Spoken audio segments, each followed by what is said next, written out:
All right. It looks like we are currently live. I'm going to go post a stream announcement and I'm going to start off talking about something for the stream today that I'm going to be mentioning on Twitter. So give me 1 second to post the announcement and then we'll go ahead and get started.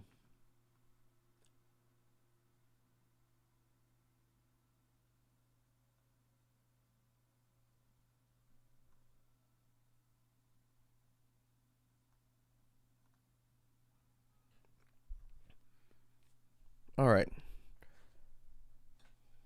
I think we're good to go.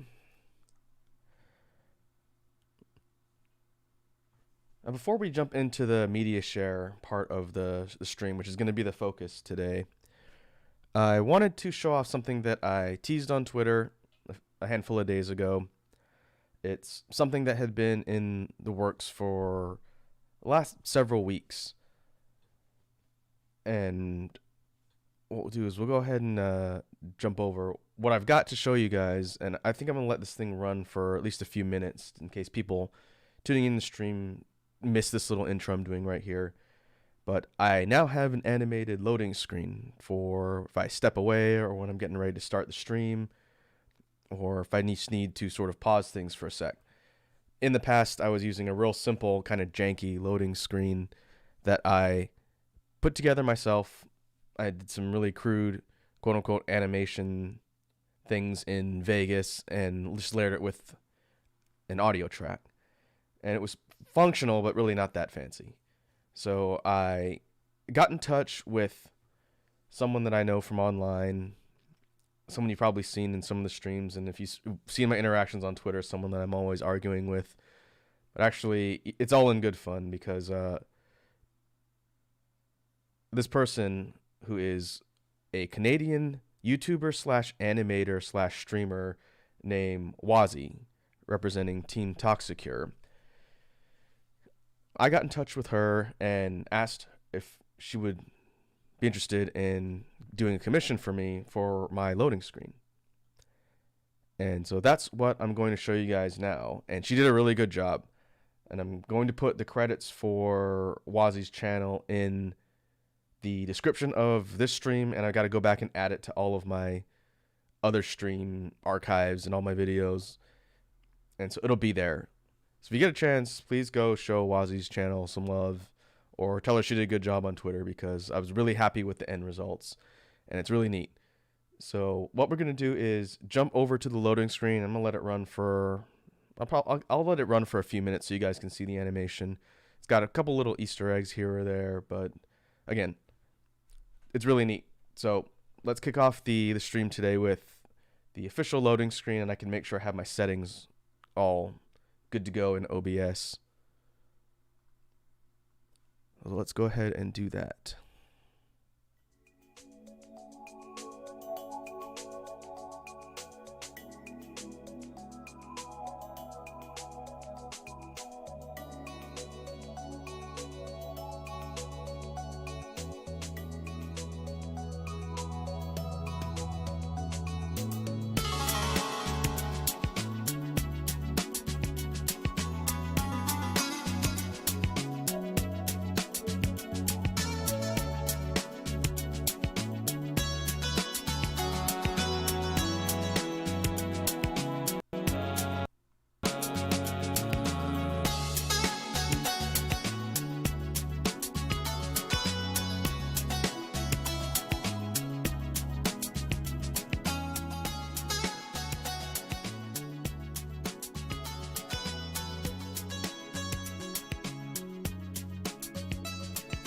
I'm not really going to offer any sort of commentary while this thing runs. I'm just keeping an eye on the audio readout.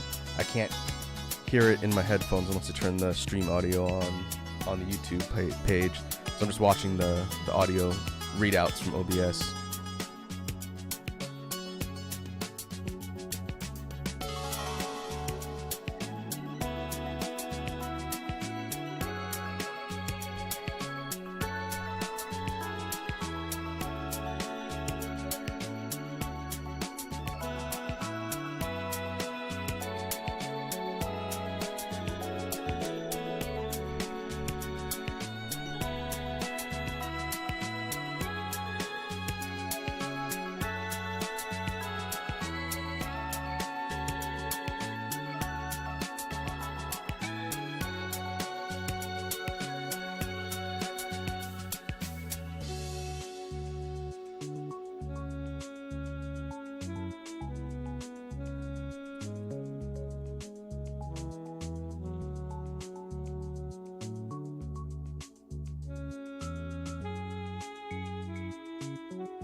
All right, let's go back to the media share layout. I will. Oh, hey, Edward. Welcome to the stream. I don't know when you jumped on exactly. Hopefully, you got a chance to see the new loading screen animation that I was just playing as sort of an intro to our stream today. Were you able to catch it? I just switched back like a half second ago. Let me know if you're able to see it. If not, I can pull it up again and just let it run for like 30 seconds.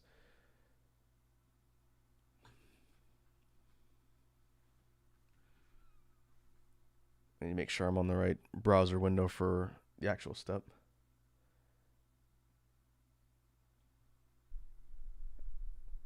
Okay, good. Once again, for future reference, in case anyone is checking out the archives of this later, credits to Wazi for animating the loading screen that we were just looking at. And she did a really good job. I like all the details that she made in the room. The animations on my mascot Tenpo were really good, and she added a bunch of the Hollow Myth character merch in the background. That was something that I had requested to help fill out the room. So yeah, I'll be using that every time I have to step away for, like a minute to go get water, or if I have to go to the bathroom, or if I have to just pause the stream instead of just leaving it sitting here. I'm going to be switching to the loading screen, and hopefully the volume and everything on the track is good. I'll put the credits for the instrumental track that goes with the animation in the YouTube description as well. It's a remix of one of the tunes from Chrono Trigger on Super Nintendo by an artist named MV. And it's an old song that goes back to, I think, probably the mid to late 2000s. I got it from the VG Mix site. It's one of my favorite remixes of one of my favorite songs from Chrono Trigger. So that one is going to be the official song for the loading screen for now. And again, I'm happy with the results. It was really cool. So let's go ahead and get started with the media share stuff. So what I've done, and you can't see it here on the window because I have it sized for the template, but I put together a playlist of different videos of beatbox content, like we've talked about before when I mentioned I wanted to do this. And what it is a mix of routines or specific performances, shoutouts, they usually call them when they do them for the different channels, from folks out in the scene. And there's also some battles thrown in here, and it's going to be primarily regular beatboxing stuff. I'm just looking at the playlist. We'll see how long it takes to get through the majority of the stuff here, but there is also some loop station stuff too. Oh, hey, Wazi's here. Yeah, if you just jumped on, Wazi, I ran the animation about five or so minutes ago and let it run just as people were jumping on. I know Edward saw it, but I will most likely need to cut to the loading screen at some point because I always have to fill my water bottle up. But again, awesome job with the animation, and I'll probably mention this a few times throughout the stream. Everybody go check out Wazi's channel here on YouTube or her streams on Twitch. She is very funny, and her animations are very amusing as well. I recommend starting with the Dilly Bar one. So, like I mentioned, this playlist is a mix of stuff between routines, shoutouts, and battles. What I want to do, I was thinking about the structure that I wanted to do for this. I think what I'm going to do is let the specific content run. If it's a battle, I might do like one round for each person and then pause the video and commentate. What I don't want to do is pause constantly while the actual content's playing and interrupt the person who's doing their thing, because I do have things to say about all the stuff I put into this playlist. So what we could do is pause between rounds and battles just so I can give my input. And then for routines, since they tend to be a bit shorter, I'll let them play. And then maybe I will jump back through different sections and then talk about whatever it is I want to offer some analysis on. Because this isn't just going to be me playing clips back to back with no commentary. It's going to be a bit of analysis and talking about some of the stuff in here.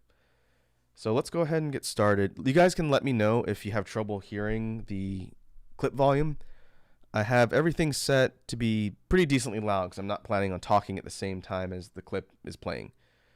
So let's do a trial run here. The first one is a routine from a guy out there from the Netherlands named Indicator.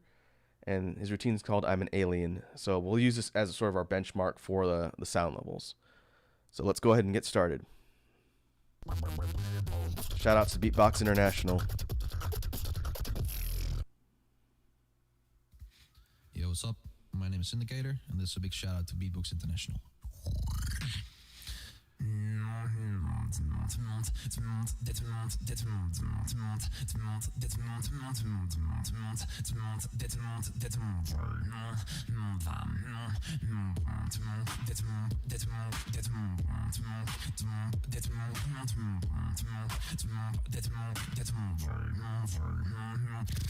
I'm an alien from the outer space. I am an alien. I'm here to take your place. I am an alien. I got that alien base. I am an alien. Oh, that bass though. I'm gonna kill your race cause I'm a brilliant. From the part of a place, I'm a brilliant. Here to pick your a place, I'm a failure. Got that failure and face, I'm an alien. I'm gonna kill you, I'll kill you like a boy.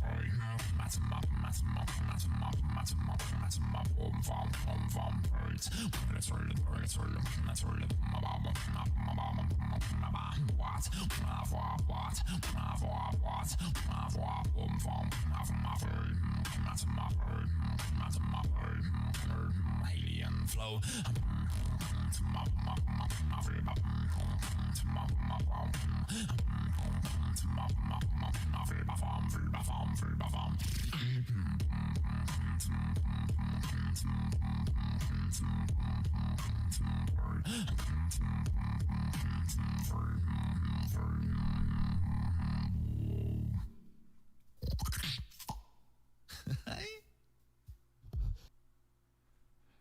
All right, so that was I'm an Alien by Indicator.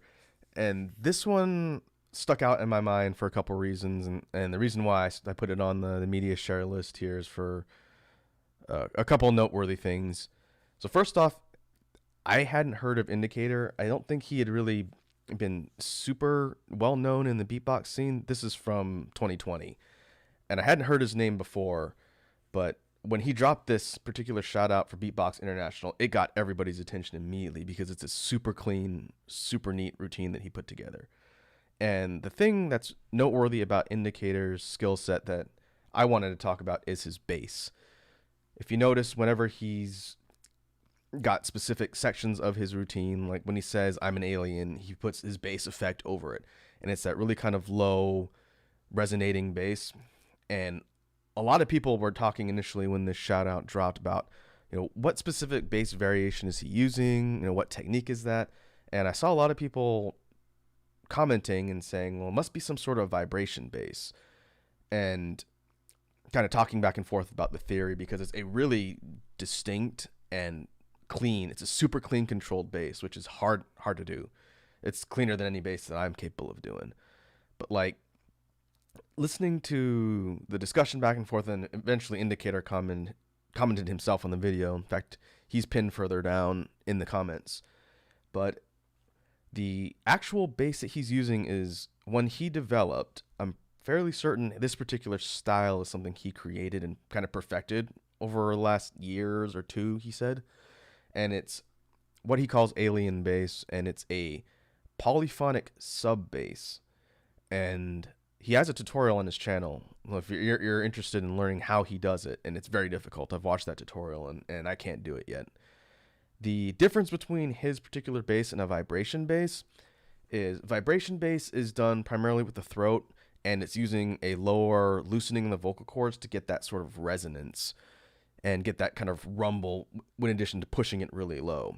So if we were, I'll kind of interject a little bit beatbox sound theory in between just to kind of go along with the reason why I picked some of these clips. But like for a vibration bass, if we think of throat bass like we've talked about before, which is it's a bit higher up in the throat, and it involves kind of tightening the vocal cords and pushing air through to get that resonating bass. If you drop it lower but still keep it within your throat range and open your throat a little bit more and relax, then you get a bit more of a reverberation from your vocal cords rattling, and that's vibration bass. So it goes from down to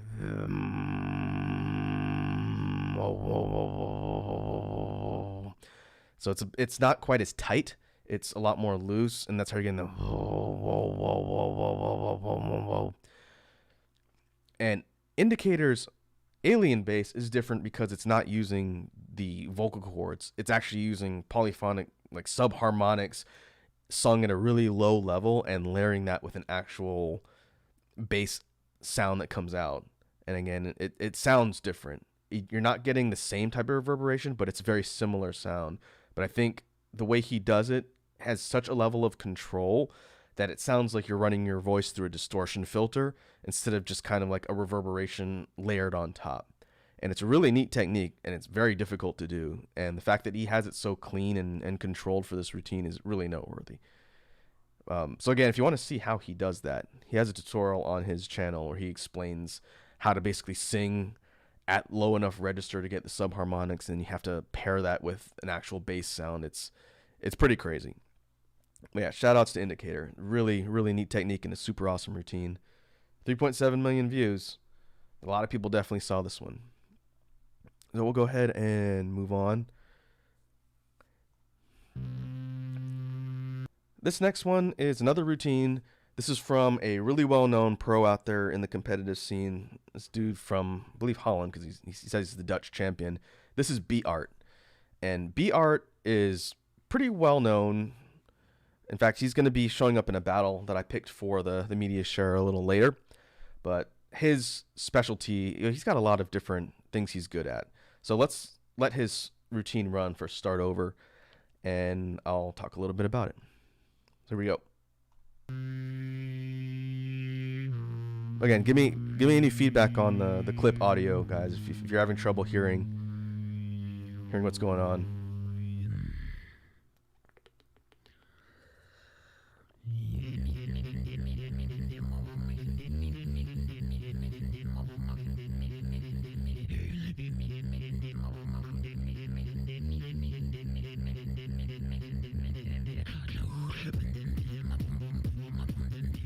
All right, thanks, Edward. Just doing a double check on the sound.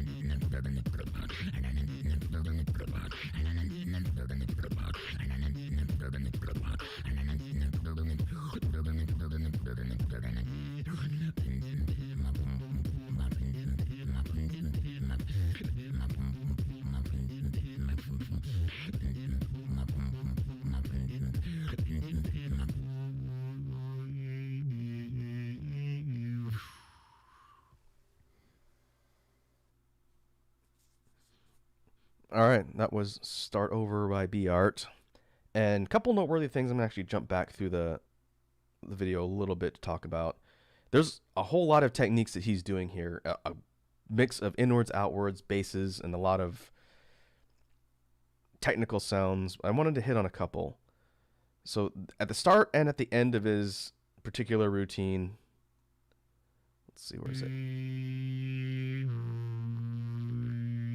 What he's doing in this intro and then the sort of synth bass line that he starts off and ends this with is a mix of throat bass and lip oscillations, really tight, controlled lip oscillations. And it makes me sad every time I see it because I wish I had that much control over my lip bass. But real quick, I'll show you what I'm talking about.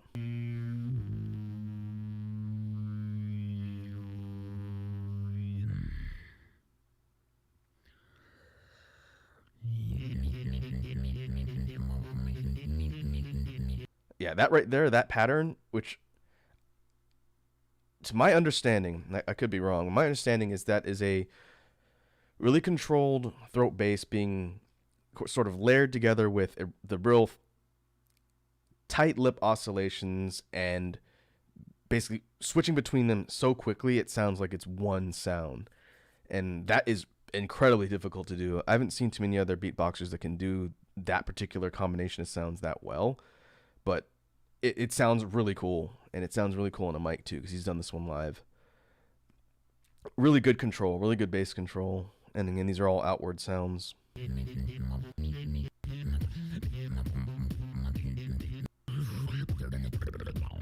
This next section here, the drop, that is a mix of inward bass, which I can't do, again, sad face, inward bass and an inwards click roll. That sort of kind of watery roll sound that he's doing with the bass going inwards is an inward click roll, like a loose inward click roll plus inward bass. And you could tell it's different in sort of its intensity and heaviness compared to the synth bass line he was doing at the beginning. It's much heavier. It sounds like something you'd hear in like maybe a dubstep or some other type of heavy EDM type beat. And Beatart specifically is very proficient in doing both types of inwards and outwards basses. His inward bass is very good. And right here he's pairing it with the inward click roll to get that heavy combination for the drop. Really good.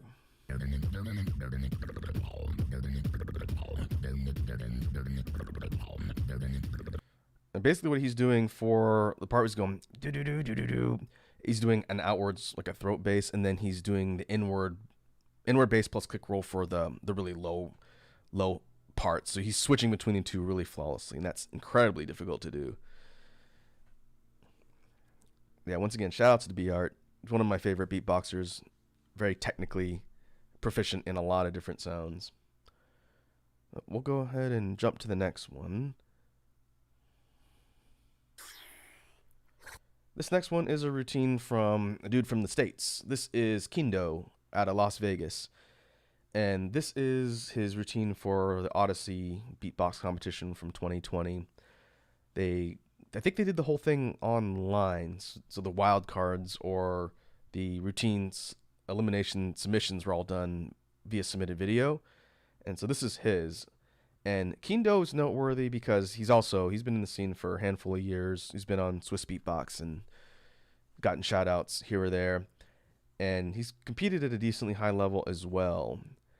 But he is noteworthy in that he does a ton of tutorials. In fact, I've learned a lot of sounds from this particular guy just watching the tutorials on his video, on his channel.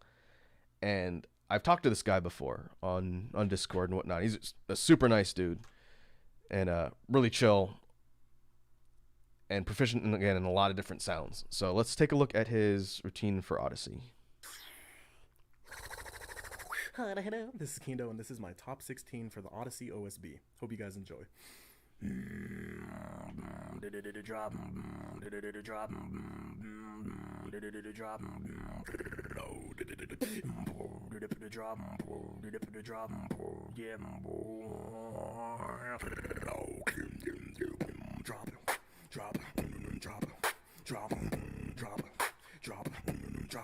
Drop.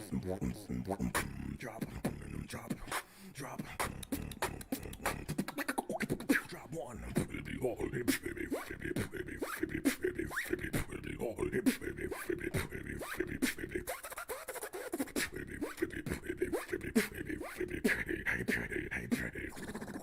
Drop two with the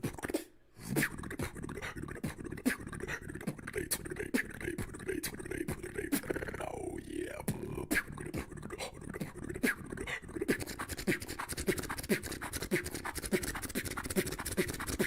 Drop three with the lip, roll like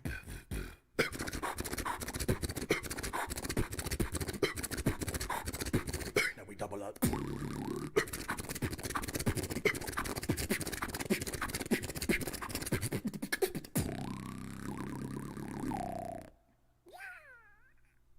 All right, really neat routine.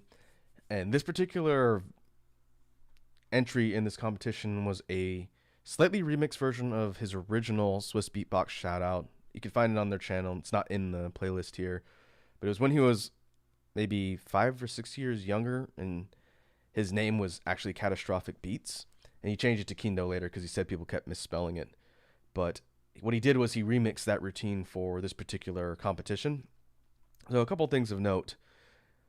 For a good majority of the sounds that Kindo is putting together in his routine here, he's got a pretty dominant mix of inward bass sounds. The heavier stuff that he's doing, you can tell, is inwards.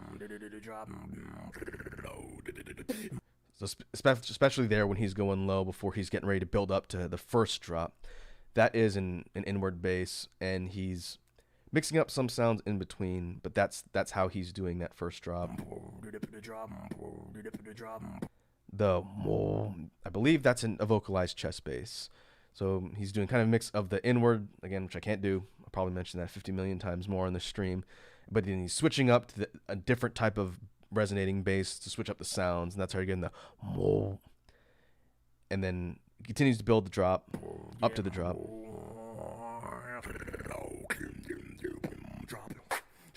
This is still more of the intro he's doing right here. That sound he did there is, I think that's one I've never talked about because it's not one I really use, but that's a wobble. And a wobble is it's an outwards lip-based sound, and it's kind of a cousin to regular lip oscillations like your, but it's done by putting your lips almost airtight and then forcing air out from between them, and that's how you're getting them. And it's kind of a neat sound, but he did it in a chain there. How did he do that? Let's see. Okay, so he's going. He did the wobble, a lip bass, and then a wobble again to make it sound like it was a continuous back-to-back chain. That's neat. I need to learn how to do that. Drop one. All right, drop one here.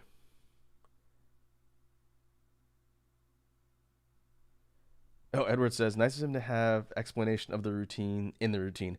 Yeah, he does do that, where he'll do like a real quick thing before the drop. He'll say like drop one. He didn't do it for this first one, but the first drop is a mix of inward bass and zippers and other snare sounds. So real quick, this is something I wanted to highlight since I talked about this in a previous stream. Let's see, where does it start here?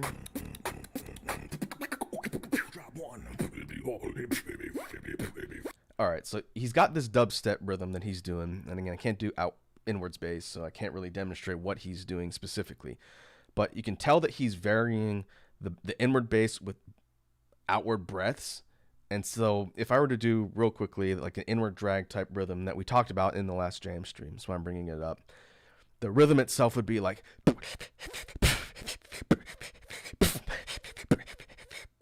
something like that, but instead of just doing the inward drags like I'm doing, he's doing it with a bass, and he's doing a mix of inward outward sounds, so it sounds like a dubstep type bass, and that's using inward bass drags.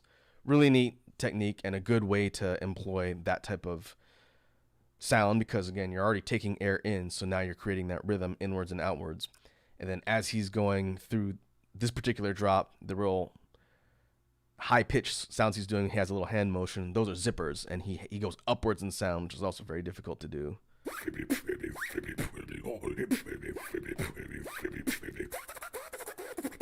And then that was a rapid zipper going downwards in pitch. Very clean, very controlled.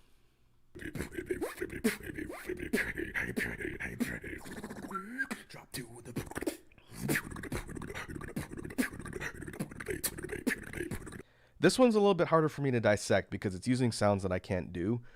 The second drop, which he doesn't preface with anything, to me it sounds like a mix of inward bass again, that's how you're getting that low rumble, and then click rolls, which is that kind of watery, loose sound to it. I think that's what he's doing there. And the oh yeah, there's definitely an inward bass sound.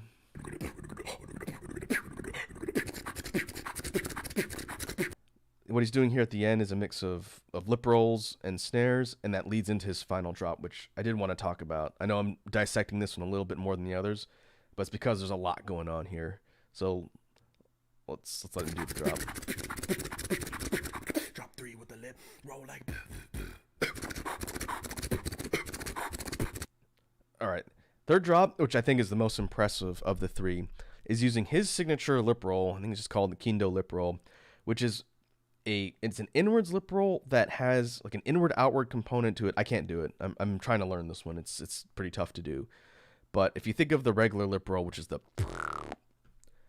he's doing it in short bursts, and he's going inwards and outwards to get that rapid. It sounds like it's flapping almost, and it's oscillating at a consistent rhythm.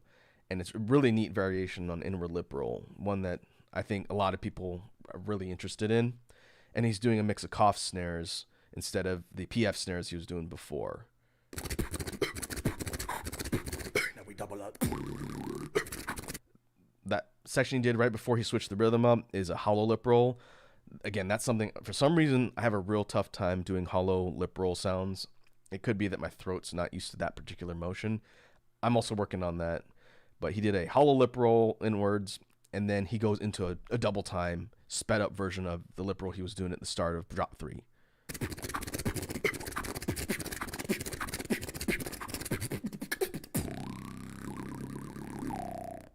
And finishing with a hollow lip roll and kind of a tongue throat oscillation to get that wobbling pitch, which I can sort of do. I can't do it hollow, but if you're doing an inward lip roll, it's how if you just change your jaw position and your tongue while the sound's coming in, that's how you're getting the.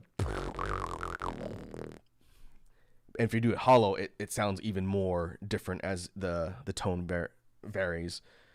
But that closes his routine out. Again, really, really neat combination of sounds. Super interesting. And like I've said before, if you're interested in learning how to beatbox and learning how to start from the ground up with basic tutorials, go check out Kindo's channel, because he goes and breaks it down into the basics and then goes up in complexity for his tutorials for more advanced sounds and technique. But anyone who wants to get into it, I'd say start there, and it gives you a really good foundation for learning stuff. So we'll go ahead and move on to the next one. Looks like I had already watched this one, so I'll have to jump back to the beginning. All right. This next one is from another well-known beatboxer from the States, one of the Grand Beatbox champions. I forget what year he won. He's always been a top competitor. This is Napalm. And Napalm is still a very well-known name. In fact, he's competing in this year's Grand Beatbox in October. And he's done a bunch of routines and shoutouts on Swiss Beatbox. I picked probably his most famous one because I know I've talked about it before in other beatboxer streams. I think I mentioned it once or twice here. But this one is called Roll Like This. It's actually off of his album of beatbox songs he's got. You can catch it on Spotify. But this one is one of the most well-known beatbox routines in existence of modern beatboxing. And it's pretty bananas. So let's listen to it. This one's 3 minutes long. I probably won't do as much of a breakdown on this one because there's a couple sections I want to point out. But you'll see why this one's crazy. Just check it out.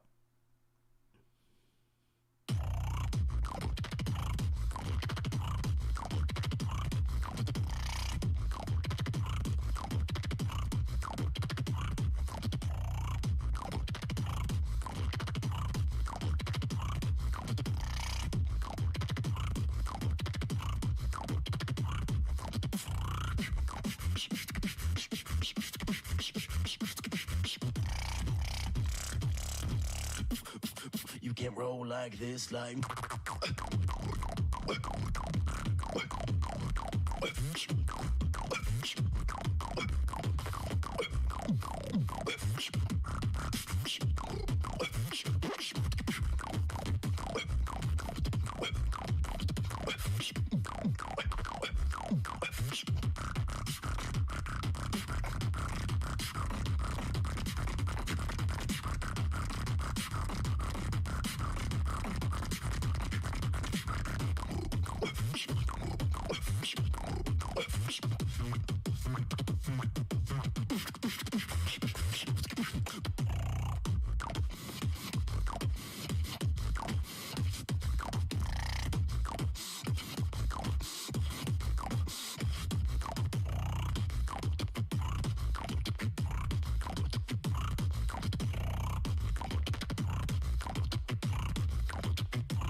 You can roll like this, like.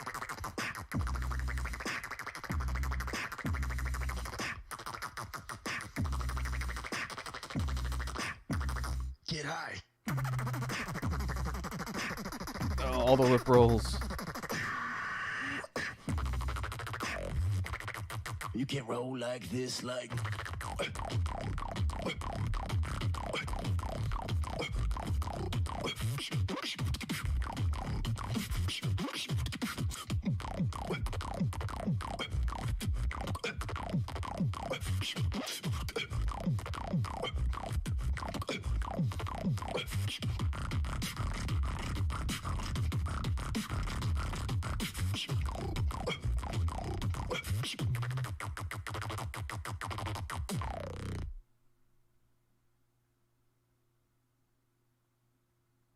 All right, that was Roll Like This by Napalm.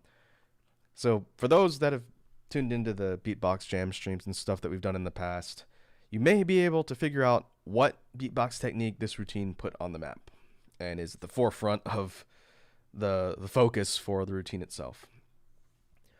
And if you're not familiar with the technique, I'll break it down a little bit because I feel like it's really important for this particular video. Lip rolls. So Napalm is a lip roll master. He didn't invent the basic lip roll technique. Beatboxers seem to be a little bit split on who did it first, because if you go back to some really old routines and looking at some other pros like Alem from France, he's done a variation of lip roll in the earlier days of modern beatboxing. So just so people are aware for context, the basic lip roll is the, and that's an inward sound using mouth pressure. And I broke down the basic dry lip roll in some of the previous jam streams. If you're interested in learning that, I would check out those earlier archives, or just go straight to Kindo's channel and look at his breakdown on how to do a lip roll. But this routine from Napalm primarily features lip rolls as the main focus, and this was done officially for Swiss Beatbox. One thing to keep in mind on these beatbox routines, since someone may ask at some point, I'll address it here. These routines are done with no studio processing aside from a little bit of EQ and sound tweaking on the actual recorded audio. There's no layering or additional track stuff done on these routines. They're just recorded and they process a little bit with the audio, and they might do some adjustments to bass, but all the sounds you're hearing are done with one person, this dude here, all at once. And he's done this routine live before. He's done it in competitions and at battles. But all the stuff you're seeing is coming from one guy. And again, with Napalm being a lip roll master and using the technique very well, he does so many different variations in this routine. It's crazy.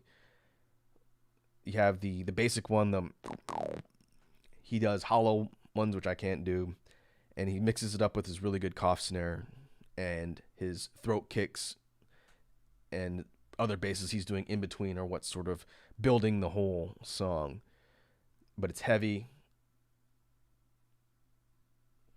Edward says, roll like this. I guess he also likes puns. Yeah, well, I think if you're going to do a primarily lip roll based routine, you have to give it a pun name.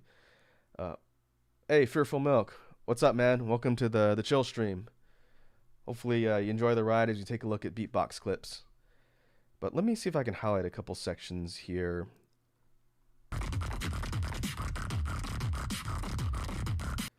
This sequence that he's doing as part of the, I guess, one of the first drops, that's a mix of inwards lip rolls, and he's doing them inwards, but he's also breathing out at the same time, which is how you're getting that rhythm instead of just being all the way in. He's kind of cutting the sound off and mixing up the airflow to go in and out, and it's really heavy and low and consistent, which is very difficult to do.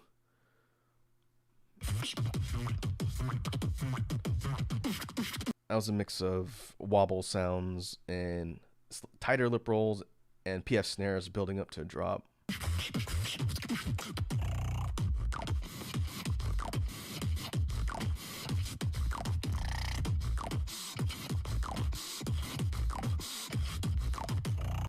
Milk says, I have college tomorrow and I have to go through stuff I own to sell them. How's the stream going?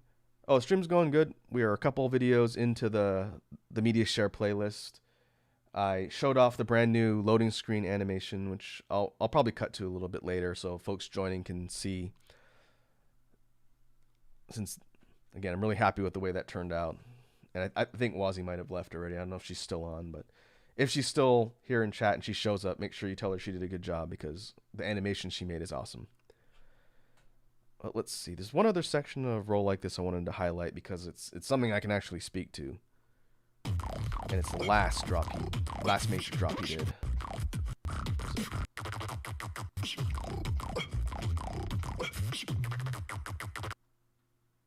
Where is it? There it is.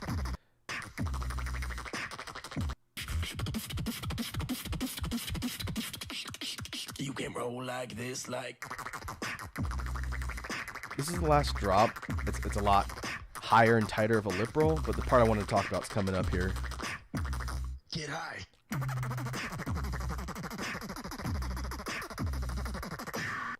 All right, that section right there. It sounds like, or his face, it doesn't look like his lips are moving because he's doing the lip roll so fast and so tight and so quickly. That is an inwards lip roll, but it's being done as tight as you could possibly go without cutting off air. And that's how you're getting the, and technically it's not an inward lip roll. It's a regular lip roll done outwards and inwards real quick. So I've done that before on routines. If you just take the and you go outwards and inwards at the same time, it takes a bit of control and practice to do, but that's how you get the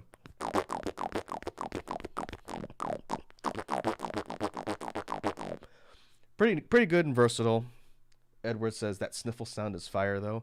Yeah, he's doing a lot of nasal sounds in his breathing and also his bass. It's kind of like it's not a distorted bass. It's more like but he's going really nasal with it because his mouth is closed, obviously. So the sound is coming through his nose, but it sounds really good because of the level of mic and sound recording that he's doing. But if we're talking about the inward-outward lip roll, and I don't know if that has a name because I've never heard it referred to in anything specific, but what he's doing in this section that I paused here is he's taking that and he's doing it super tight and super fast, inwards, outwards, and that's how you're getting the. He's going high to low with it, so he's going.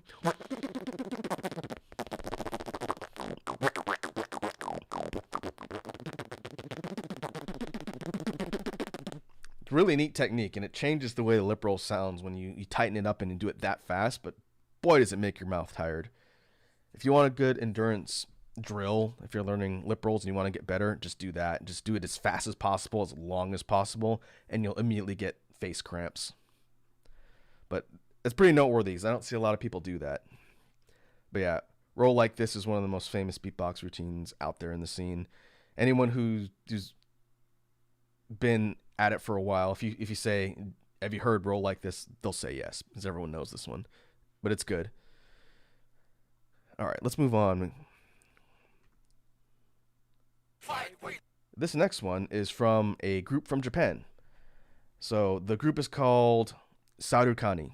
And Sarukani is a 4-man group composed of 4 beatboxers.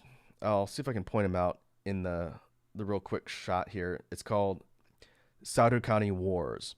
This is on Soso's channel. This first guy is Rusi. He's pretty well-known competitive beatboxer from Japan. Let's see. Let's pause here real quick. This is Soso. He is a beatboxer and loop station artist, and he's going to be in a battle coming up later on in the playlist. He's one of my favorite loopers, and he's fairly young and pretty new. But this guy's got so much crazy fun energy. He's great. This is Soso. This is Rusi. This is Kaji, and this is Kohei. These 4 are incredibly talented beatboxers. So they formed a group, and the group is Sarukani, and this is Sarukani Wars. So let's listen to it, and then we'll break it down a little bit. I'll go back to the beginning here. Fight with the monkey crab, Sarukani Wars.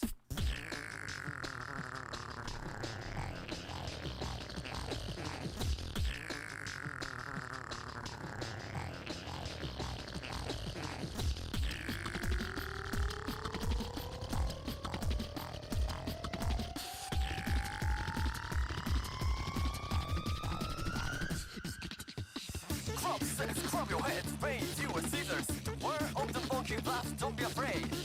Are you ready for a change to the future? Fight with the monkey crab, Sarukani Wars.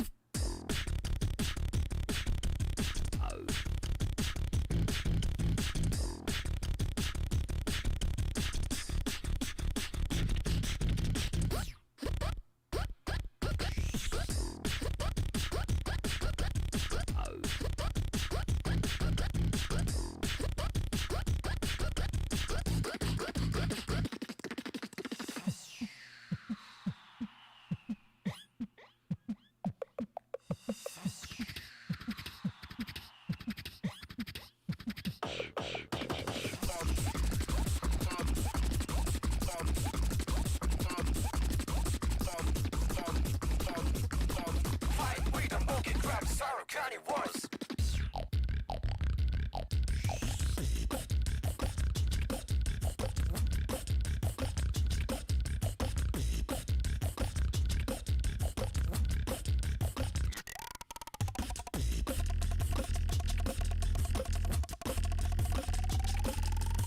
Oh, that sounded so cool.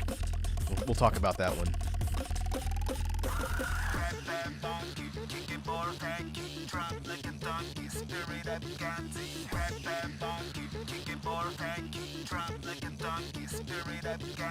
Hashtag story, beatbox only. Hashtag story, beatbox only. Hashtag story, beatbox only. Fight with the monkey crab, Sarukani Wars.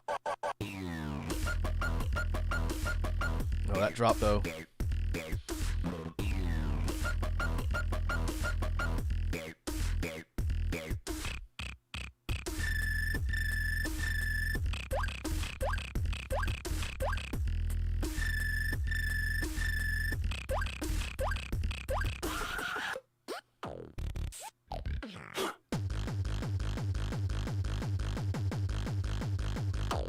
Got like a hard style drop in there too. And Soso's losing his glasses. Fight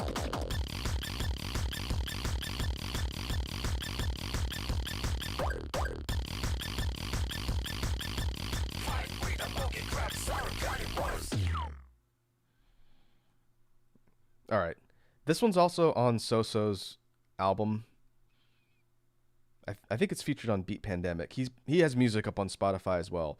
Definitely check him out. We're gonna look at Soso again later on in the playlist here, but this routine's got a lot going on, so I'm not gonna break down each section since it's more or less divided up into kind of drops and how it switches up.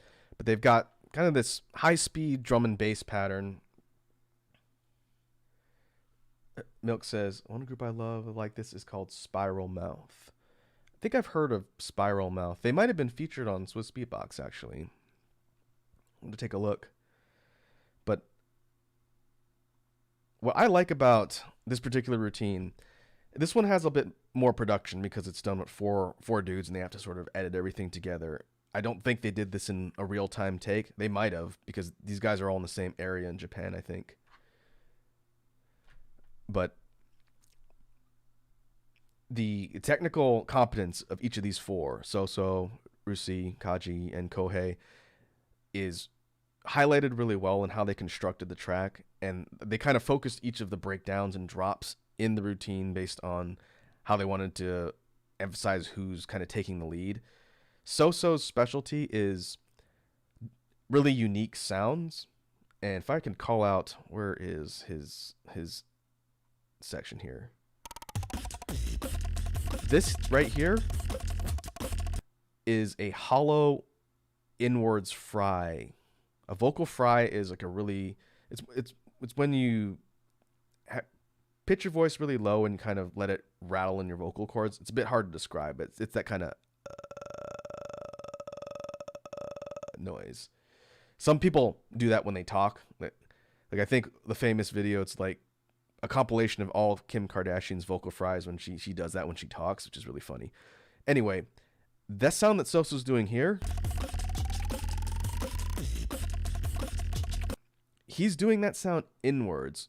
Can I do that one inwards? I think I've tried. Let's see. mine's really faint because I'm not used to doing it that way. But he's doing the sound inwards, and he's kind of hollowing it to get it to kind of echo and rattle. It sounds like a mechanical, like clinking sound. It's nuts, and I've never seen another beatboxer do that. And he has such control over that sound. He can add it into the routine really well. We'll see that again later. Edward says Soso definitely got the craziest sound effects. Yeah, he has these high pitched, like kind of whine and screech noises. He's like a soundboard for really crazy sound effects. That's his deal, and he mixes that aspect of technique into his loop station stuff, which is super fun to listen to. But we'll get to that. If we go back to the main splash screen here, Rusi's pretty good all-rounder from what I've seen in his battles and his content. He's got a good mastery of sounds, basses, and everything else. Same with Kaji, pretty good all-arounder. He's somewhat newer, but he's done several videos for Swiss Beatbox, so I've seen him before. Kohei, who looks like he's 15, I think he's 20-something now. This dude right here, I think I have one of his videos in later on in the list. I'll have to look and see. Kohei is super proficient at technicality and clops, and he highlighted it a little in this video, not a whole lot, but this guy can do some speed patterns that are absolutely insane. Stuff that would put some of the veteran hardcore folks out in the scene, pros, like again Alem, champion from France, who's one of the fastest beatboxers there. Kohei could keep up with him, I think, and he's maybe half his age. But yeah, Kohei's nuts. And the four of these guys together have a really good complementary set of skills. And I don't think I put their group tag team wildcard in the list. That's probably one I missed. But they put together a submission for the Grand Beatbox competition coming up in October for group tag team, and they won. These four won. It wasn't this song they used. It was a different one. Maybe I'll put that into a future media share because it's really neat. But they won the number 1 slot, so they're going to be competing in Japan. Edward says it sounded like The Grudge when you tried it, bruh. That's what that inward fry is, essentially. That's what it is. It's just Soso can do it to such a level that he can also, I think, hollow it and make it sound more reverby on his technique. It's pretty cool. But yeah, these guys are really, really talented. I'm looking forward to seeing them on the stage at Grand Beatbox. So yeah, this is Sarukani. We'll go ahead and jump on to the next routine. So this is McCoy TV. McCoy TV, he is from the Philippines, and he's been beatboxing for a long time. He's been doing it long enough to be like an OG beatboxer, even though he's not that old. But his channel is based a lot around reacting to stuff within the scene. And he's usually one of the first people to react. And in my opinion, he's one of the best reactors when it comes to beatbox stuff, because he's from the scene. And he seems like a pretty chill, funny dude. And every once in a while, he'll put out a routine with him beatboxing and doing stuff. And that's what this is. I didn't want to pull one of his reaction videos because it would be kind of too meta to have me react to one of his reactions. But he's definitely one of the first people who tends to highlight new content, and it's pretty amusing. It's a good hype man for beatboxing in addition to being from the scene. This is his routine, Roll and Grip. So let's check it out.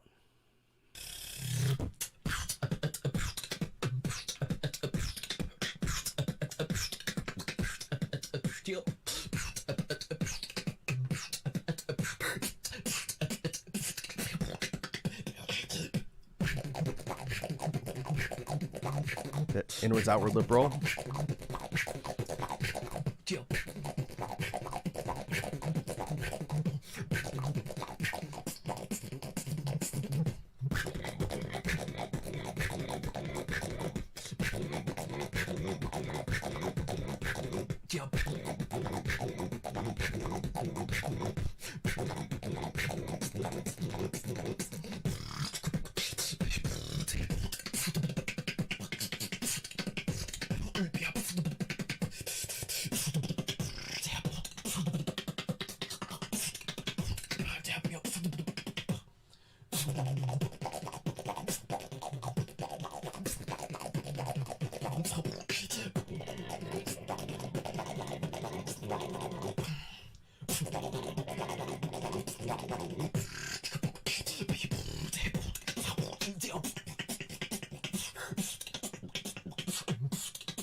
We're gonna do that in one grip.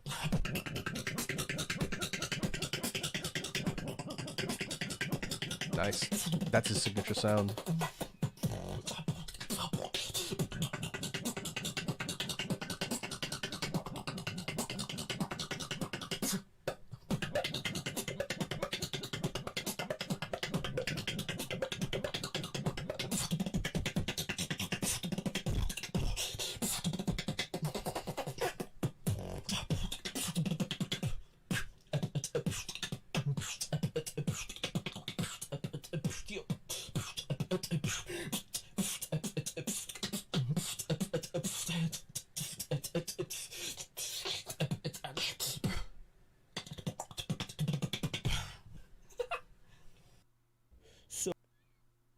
All right. A couple things with McCoy's routine. Again, very technically competent, very clean. It's a good mix of technicality sounds, clean snares, and lip rolls. He was doing the inward outwards that I was talking about before from Napalm's routine with them. And very controlled, very clean there too. But what I wanted to highlight on this one is what I mentioned is his signature sound, which is, where is it, about here? Yeah, all right. We're gonna do that in one grip. So this sound he's doing, which I can't do, and it's really tough to describe, but when he's going into this next drop, you hear that kind of sound that's coming from basically inside his mouth and the track. It sounds like a bass distortion rhythm layered underneath all the other sounds he's doing at the same time.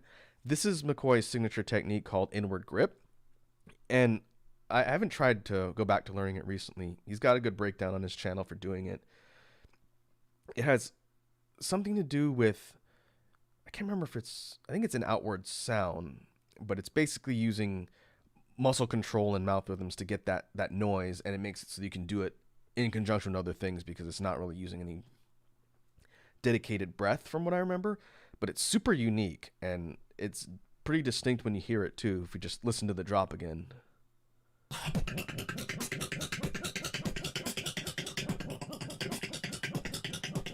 You can hear it it's basically behind all of the other sounds he's doing, and just by itself it doesn't sound super noteworthy, but because it can blend in and layer with other things because of the way it's done, you're basically adding that additional sound effect track to the overall beat, which makes it really useful and versatile.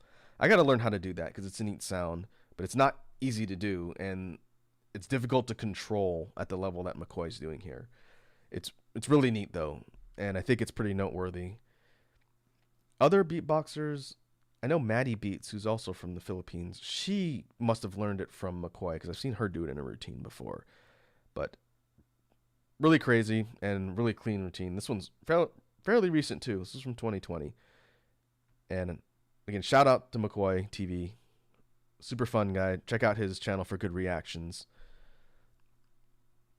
And this particular routine got featured on Swiss Beatbox too, which is kind of like the sign that you've made it as a beatboxer if you get featured on their channel. So that's pretty cool. All right, let's go ahead and move on. So This next one is from one of my favorite beatboxers out there in the pro scene. This is Trung Bao from Vietnam. And Trung Bao is going to be competing in this year's Grand Beatbox Battle. And if I were to highlight what area of focus he's good at, it's kind of difficult. His inward bass is very strong. This one is 20 types of lip rolls. And I've mentioned this video in previous jam streams, and I said I'd show you guys, so we're going to watch it.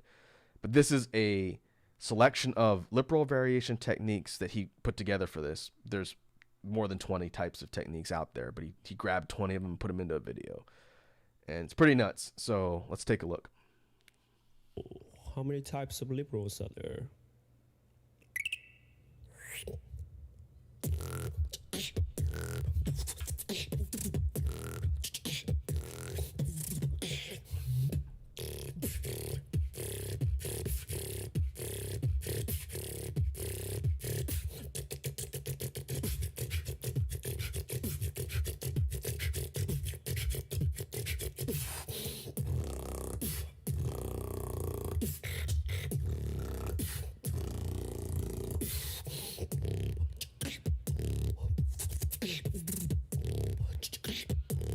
I like how he has to get kind of far from the mic on the couple so he doesn't blow it out with the bass.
The teeth lip rolls, those are really hard to do.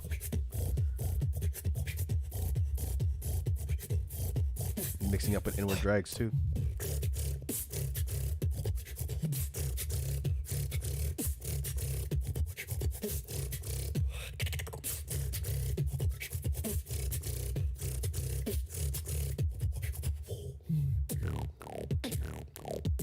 There's the hollow.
All right, there's a lot there. So I'm gonna jump to a couple sections here. As far as I know, these are kind of the variations that Trung came up with and sort of named based on their sound type. I don't think they're universal terms, but some of the variations sound kind of similar to each other, right? They are done in a similar mouth position. What changes is the sound output a little bit, and then some of them are radically different. If we were to jump back a little bit, I won't play the clip unless I need to here, because I just need the title. Some of the ones here are pretty self-explanatory. Edward says, I can't wait to never be able to do any of those. You know, I thought the same thing when I was first learning how to beatbox, Edward, if I'm going to be completely real. Like I mentioned before, inward sounds are difficult for me to learn, and lip rolls are inward sounds. The bass one, the dry lip roll, that's an inward sound. The inward lip roll, by default, that's an inward sound. I could not do either of those for about a year and a half when I started learning. Maybe a year and a quarter exactly. I could not do, and those are two sounds I really, really wanted to learn. And I watched a million tutorials and whatnot. And it actually took talking to that one beatboxer I mentioned before, Kindo. I talked to him and I said, hey man, I'm really struggling with learning these quote unquote basic sounds. And he said, well, there's a couple ways you can approach it. And he gave me some recommendations on how to fix my mouth position for the inward first. As I said, if I had to choose between the two, even though people usually learn the dry one first, I said, I really want to be able to do drops. So I want to learn the first. And I showed him the way I was doing it. And what he told me was, Let's see if I can still do it. When I was trying to learn it, my inward lip roll sounded like... I don't really practice it that way anymore, so it's a little bit sloppy. It's still an inward lip roll, but not the one that people normally do, not the... And I said, I do not know for the life of me why I can't do this technique. And he said, well, you're doing a different one than the standard lip roll. He said, you're doing codfish's lip roll, which is different mouth position. And it's a bit too tight. And you're using your tongue to get that flapping noise as opposed to letting your lips and mouth reverberate, and that's how you get the... And he said, change your mouth position, move your jaw over here, and just drop here, and then just practice that over and over and get the lip strength, and then you'll get it. And sure enough, I went and did that, and it was super sloppy at first, but eventually I got the muscle memory down and was able to do it, and just practice, and it got cleaner and cleaner, and then that's how it went from the old one I was doing, which is still a legit lip roll, just wasn't the one I was trying to learn, to the... And had I just realized I was doing the wrong technique, it would have saved me a year. And then from there, I knew that the lip position was more or less the same, except you're just not breathing in. You're using mouth pressure for the... And from there, I was able to learn the dry one. And then it's just practice getting face strength, as it were, and learning everything else. So I would say to anybody who's interested in learning beatbox technique, one, take a look at tutorials and see how people do it, and get a lot of different opinions and perspectives for how to learn a technique, because chances are one is going to click and jive with how you're doing it. Some people have different mouth anatomy that makes it difficult to learn a certain way. So if you just look at a different angle of approach from different tutorial people, chances are you'll find one that works with you. And it's just a matter of trial and error and learning the technique, and then once you get it, it's just practice. Now, these ones that we're seeing in Trung Bao's video are more advanced, obviously, but when you learn the basics, you can sort of adapt that into these different variations on the technique. So if we were to jump to some of these other noteworthy ones, I'm just going to scroll through since I can see again the title. I don't need to actually play the sound clip. But for inward lip rolls, again, if the standard one is the... By opening your mouth a little bit to get more air through, you get less of the reverberating, oscillating sound, and that's how you're getting a... That's like a sub bass. Same position, just more open mouths, exact same airflow and everything else. And then if you change positions within your mouth, it varies the sound as well, which is how you get the siren one, which I do every once in a while, the real high-pitched inward lip roll. That sounds like... Same technique, just I have my tongue raised up to create a hissing sound while I'm doing the basic inward lip roll. The just tongue position changes the sound, changes the way it comes out, changes the way it sounds on a mic. So that's the majority of these variants here, is changing mouth position slightly, and it drastically shifts the way the sound comes out. Now, when you start getting to teeth rolls, I'm still practicing teeth rolls, and I'm not good at them. But for inward teeth rolls, mine sound like... It's very tight and kind of high vibration. There's a whole bunch of different ways to do that, because the way Trung does his teeth rolls also changes too. Like, he does his in the middle and on the side. I can only do it on the side. And this last section he did here, which is bananas, the tongue rolls, I've never seen anybody do that. I'm fairly certain he came up with that technique himself. If you learn it from someone, I don't know who they are. But it's the same principle as the rest of the inward lip rolls, but you're using your tongue on the side of your mouth, and the air is reverberating between your tongue and your lip instead of just your lips. It's a really crazy variation, and it does sound slightly different. But this video is a pretty good... that's a funny frame to freeze on. But it's a good way to illustrate how basic techniques in beatboxing can be tweaked and varied just by messing around with mechanics. You don't necessarily have to do the technique differently. You just have to change something in positioning, in your muscles, or something about mechanics, and all of a sudden you have a new sound. and it's a really neat feature of the art form, and it makes it so that you can pretty much have limitless potential as long as you're creative. And this particular video is a fun way to showcase just messing around with variations. That's all right, Edward. It's like the most unusually disappointed emoji face ever. But you can see in the position, I actually froze it in a good place to illustrate. The sound is coming from in between his tongue and his upper lip right here. This open section is what is reverberating. Normally, it'd be between the lower lip and the upper lip, and the air is being forced through. When putting your tongue here, you're basically creating a different pocket that the air is coming through. It's done the same way, just with something else sort of in position. Very interesting. I can't do tongue lip rolls. I should try and learn. But yeah, cool video.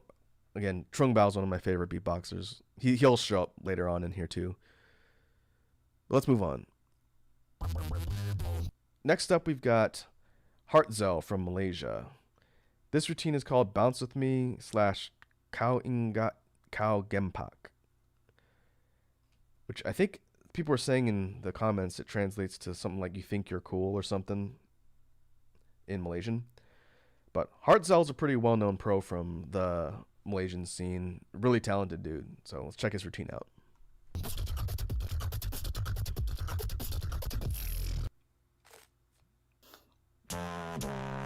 Hartzel, shout out, Beatbox, international. That inward bass.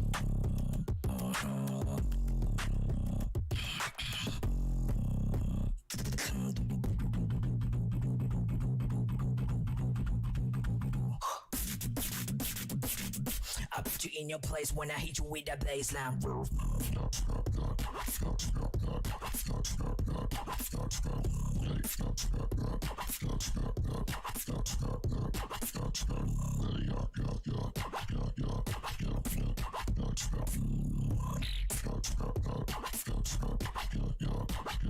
Hit it.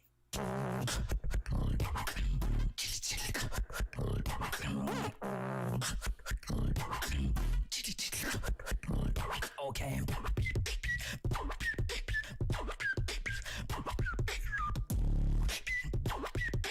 Sick whistles too.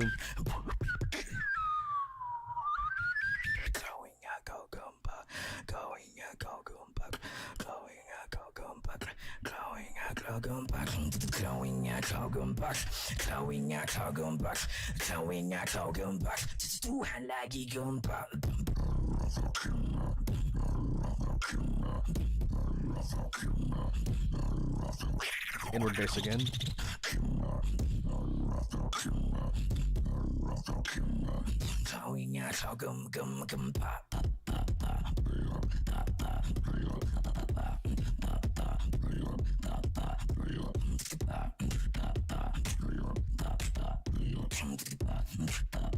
Now stop, bounce with me, let go.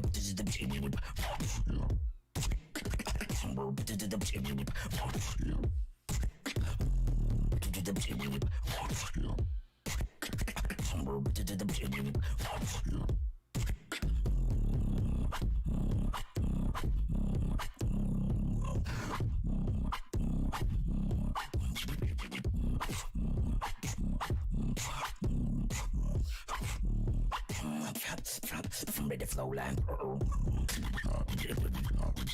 I'll break down.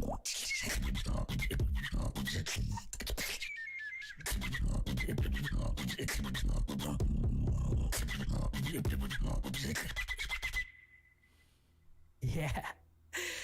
Yo, what up, guys? Big shout out to Teapot, Steamy, Pulse 8, my G, and my brother, Justin. Thank you so much. Enjoy. All right. Really cool routine. It's one of my favorites. A lot of really technically competent mastery from Hartzel. He's a good all-rounder in a lot of areas. A couple things of note. His inward bass is super heavy and clean. His first drop that he does after the intro. Sorry. right here, that is so heavy, especially when you're wearing good headphones. It sounds awesome. And he's got a really cool breakdown and clean structure there. But what I wanted to mention in the second part of his routine, this part. I put you in your place when I hit you with that baseline. All right, that sound right there, that sounds like a record scratch. That's a post snare. And the post snare is one of the rising sounds of the beatbox community right now. It's very popular, and a lot of folks are out there learning it. And it came from, I've mentioned it before, but it came from either the Singaporean or Indonesian scene. I think Ego was the one who invented it, but I can't do it, all right? I've been trying to learn post snare for a while. It's very difficult. It is an outward sound, and it's technically a variation on a whistle. And when Hartzell's doing it here, he's doing it real quickly, and it looks like he's breathing in, but it's actually an outward sound, and it comes out like a scratch when you do it fast like that. But the normal post snare is an actual, it sounds like a whistle. It's like a whistle shot. It sounds like you're shooting like a whistling bullet almost. It's very unique. It's a very unique snare. And it's super cool when you can do it. It's just incredibly difficult. I can't do whistle sounds for the life of me, so learning post snare has been an absolute nightmare. Because its mouth positioning is relatively simple in how you do it, but you have to get your mouth position just right to get it to whistle. And then once you do that, you just hone in on that and focus it to get the kind of forceful shot sound it does. There's a later routine I picked here that actually illustrates what a post snare sounds like, but Hartzell's got it mastered to the point where he can use it more like a record scratch, and it sounds super clean. And it confused the bejesus out of a whole bunch of people in the scene when he dropped this routine, and people were trying to figure out how he was doing that sound, because it looks inward. It looks like he's breathing in to get that record scratch sound, but he's not. It's outwards, and it's a sub variation on the post snare technique. It's crazy. As soon as I learn it, I'm going to show it off, and you guys will see it. It may take me like a year, but I'm going to get it.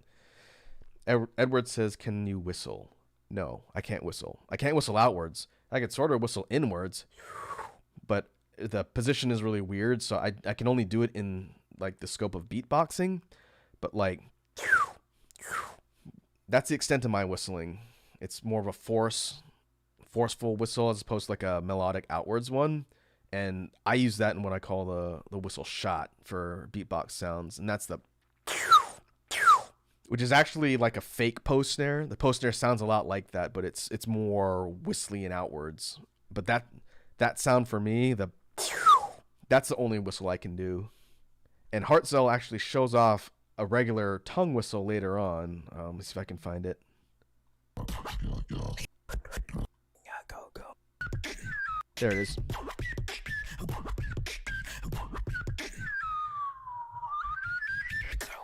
That is insanely difficult to do. That's a tongue whistle, and that's done in a similar position to the post snare, but it's outwards. You can do it inwards or outwards, but it has to do with getting your tongue positioning in your mouth to get it to whistle, and then you just change your mouth position to cut off the rhythm for the actual sound, and you can vary the pitch based on how you position your tongue. That's a really crazy technique. I've been trying to learn that too. One of my favorite beatboxers from France, this guy named Collapse. He's got a good breakdown on how to do it. I just suck at whistles. But Hartzell has that completely locked down, and he's able to do that right there. You see him go down and up in scale for that. It's crazy. And paired with his inward bass and like the heavy drops and everything, just super cool routine. Tons of real specific masteries in there, and good mix of sounds. Yeah, solid entry. All right. Next up, all right, I've been teasing this video for like 3 jam streams now. We're finally going to watch it. This is Helium from Russia, and he's got subtitles on his explanation here. But what this is the most difficult drum and bass beats by Helium. What this guy's done, and Helium's a international competitor. I think he's going to be at GBB this year, so I'm super excited to see him compete.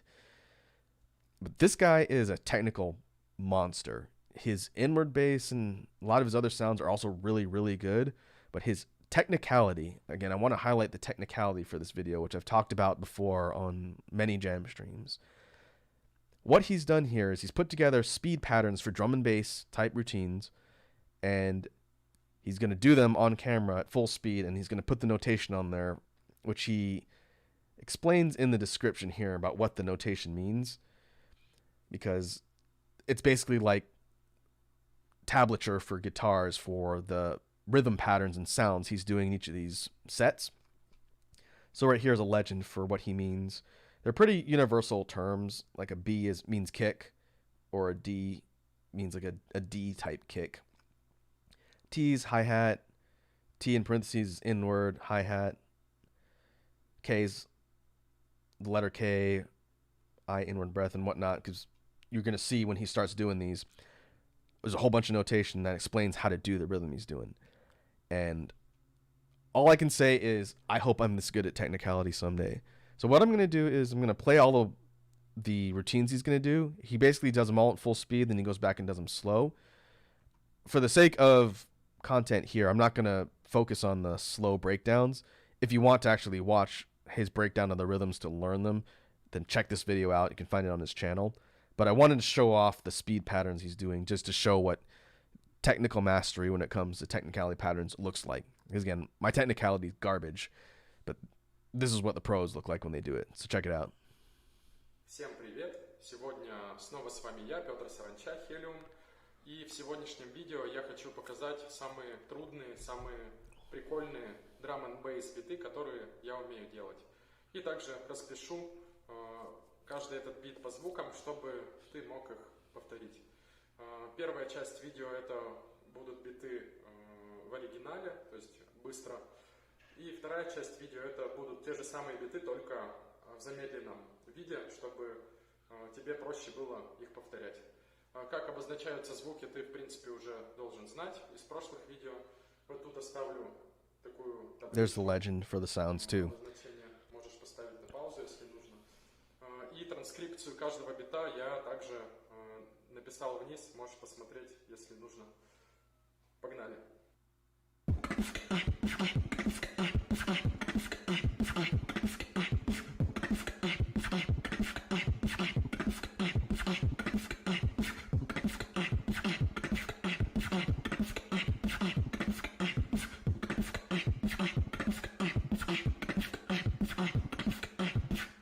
Easy, right?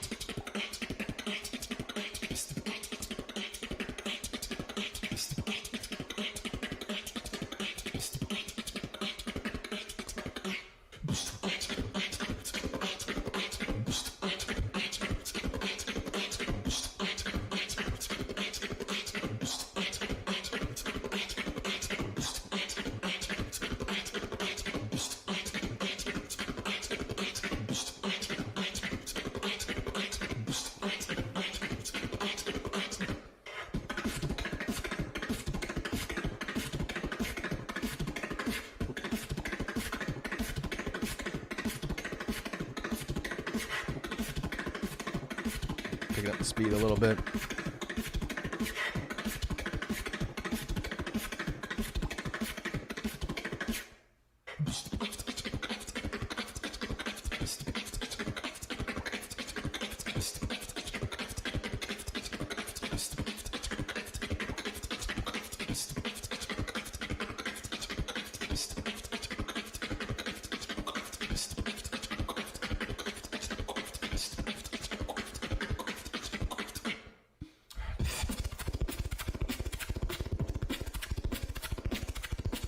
This one might be my favorite. That's absolutely bananas rhythm.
That last one's nuts. Is that like 300 beats per minute?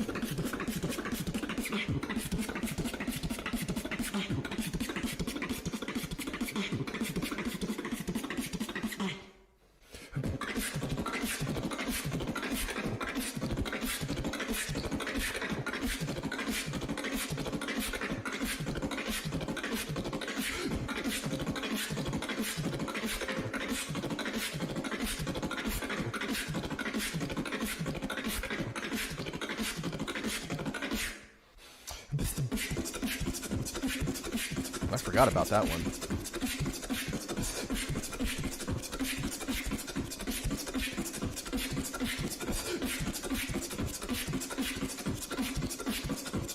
Edward says he's speaking the language of the gods.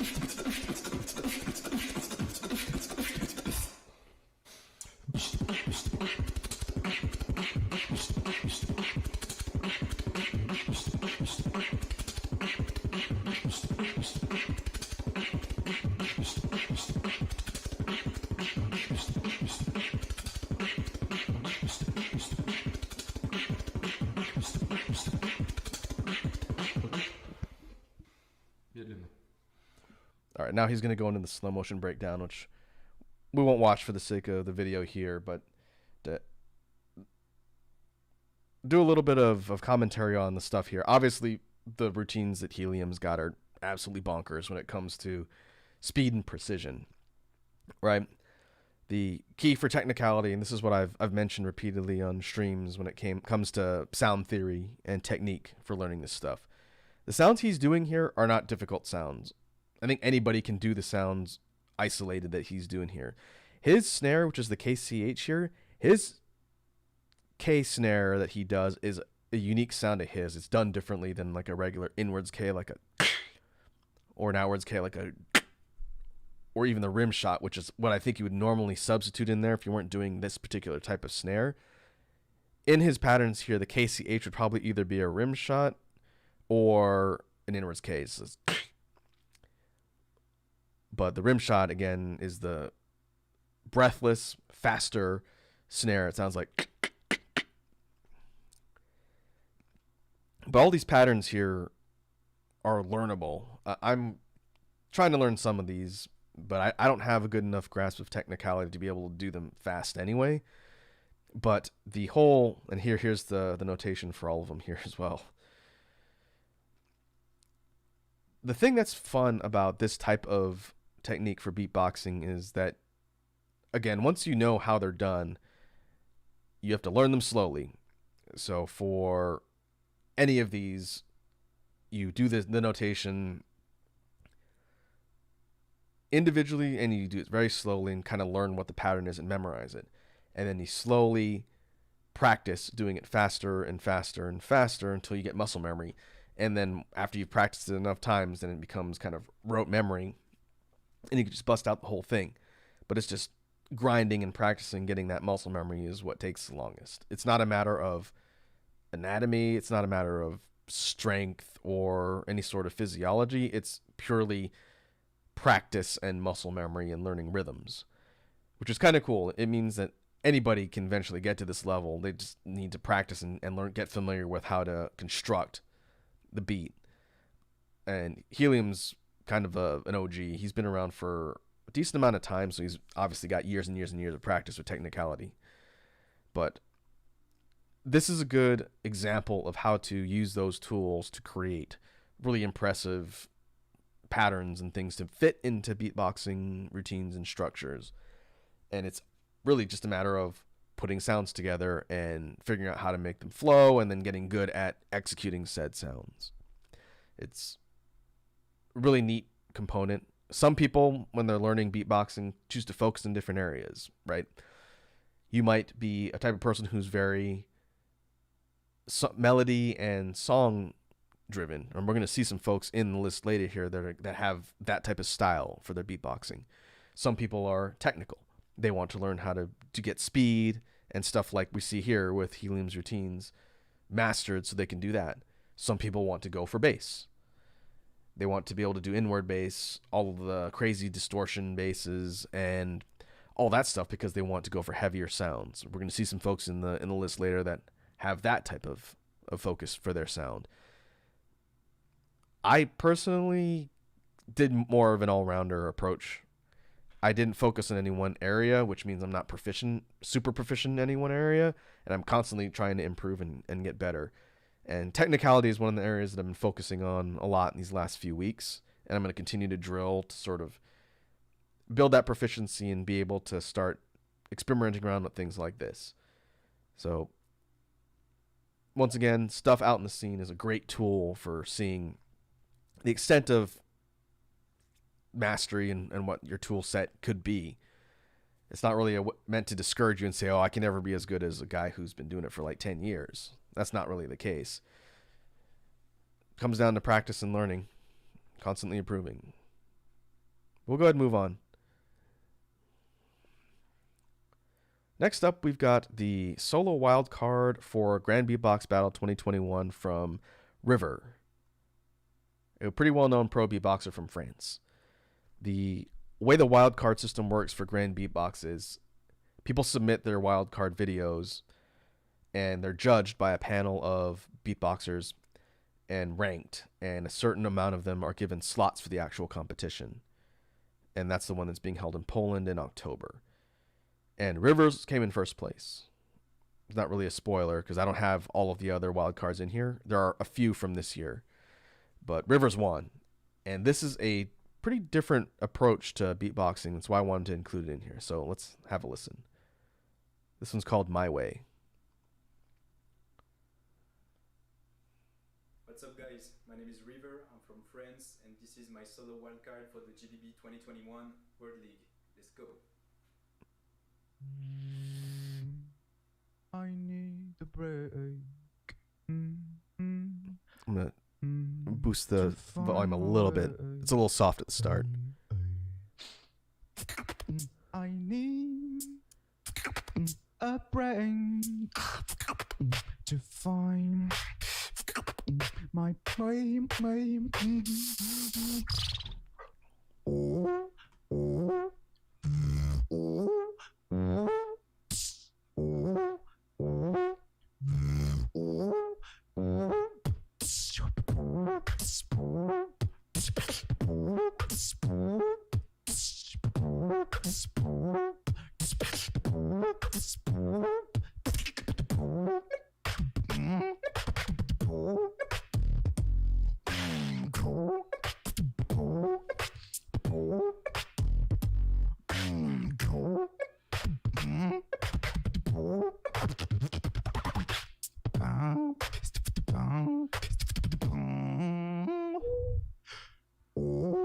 I need a break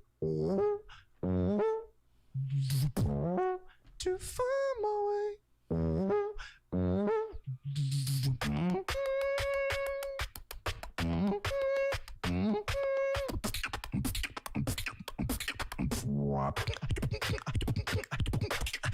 I've been thinking about falling.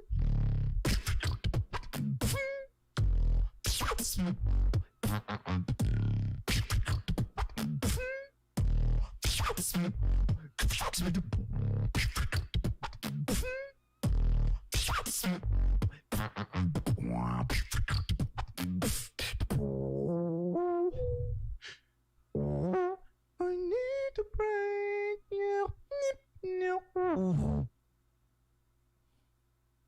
I hope I'll find my way at GBB. Thank you very much, guys. Ish. All right. Let me make sure I adjust my volume again. This particular routine in River's Wildcard was a lot different from the other ones we've seen so far, and that's why I wanted to highlight it here on the media share. River is a very, very technically skilled beatboxer, and his particular routine was constructed more like a regular song. He has melodies, he has breakdowns in different sections. There's no drops per se, like a dubstep type drop. But he does have sections that get a little more heavy, but it's very controlled and almost more minimalist sound. But it's done very cleanly and very well in its execution. And let's see, a couple sections to highlight. He starts off with the vocals. He says, "I need a break to find my way." And I do like that it's a kind of a consistent through line through the entire song. There's not a ton of lyrics, but the feel and vibe does sort of stay consistent. There's no dramatic switches in tone or anything like that. It's, again, very controlled. To find my What he's doing in the initial section of the song, which is very, very difficult, I want to call out, he is doing some very fast combos of sounds. I guess you can consider that technicality patterns. But let me see, the first time he does it, yeah, that right there, that really quick set of sounds is so clean, it's almost easy to miss and see how kind of crazy it is that he's doing that. River is very, very skilled when it comes to the spit snare or the BMG, and he mixes it up into routines, and he does it in a sequence a lot, which is also very difficult because it's a sound that doesn't necessarily fit into a speed pattern very well because of how it's done. Let me see if I can grab that again. Out here. to find my Yeah. I guess it functions pretty well as the end of a combo, but he can also do it mid combo too, which is pretty crazy. But again, a lot of technical mastery, but still very controlled and not kind of just flying off the handle.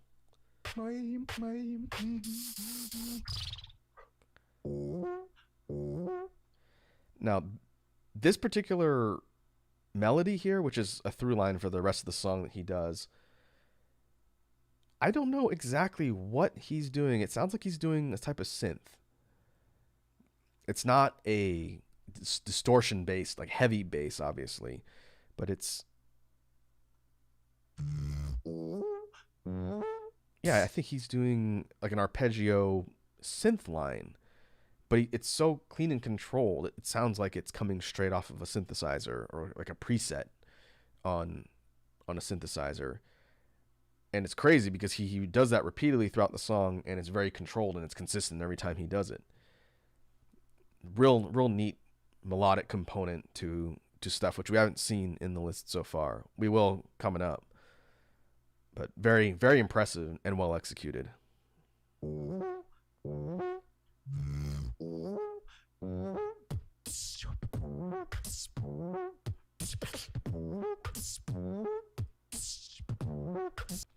can see as the song's picking up and the rhythm is coming in addition to the synth line, he's mixing up the snares. He's got kind of a... It's not a TS snare. What is that? Almost like a DTS, without any vocalization. Mixing it up with inwards Ks. Real good variation in the rhythm that sort of builds as the song goes, which is neat because you see progression, and that's kind of unique to some of the other entries that I put on the list here. So again, very, very cool song. Something that sounds like just a regular song you hear on the radio. Well executed, good control, and good technique.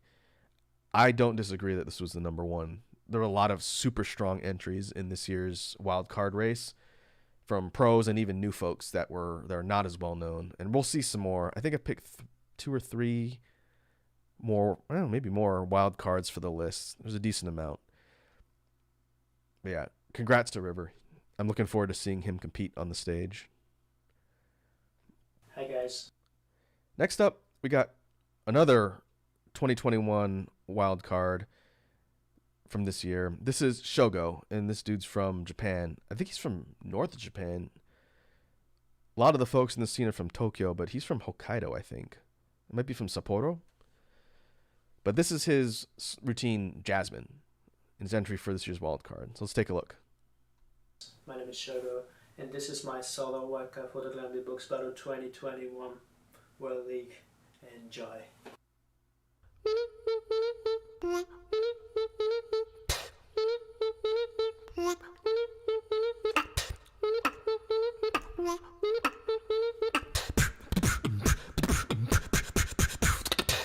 I'm gonna make you mine.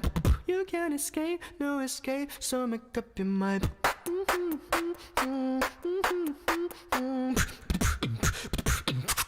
Make your mind.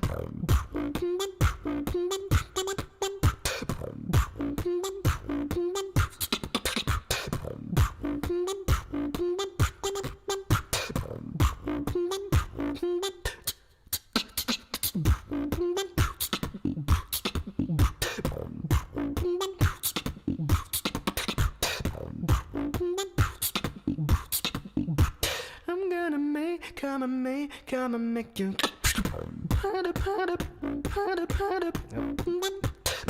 There's the double voice.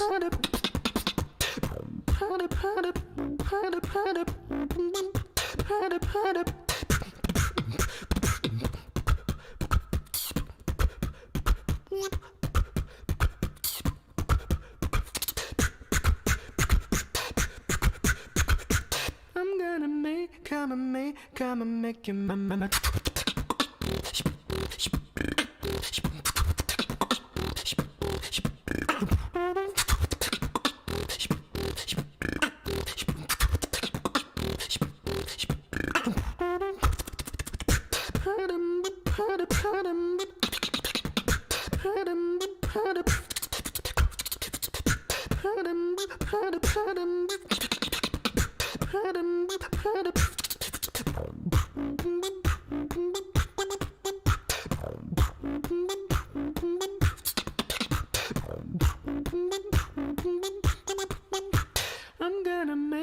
I'm gonna come and make you mine.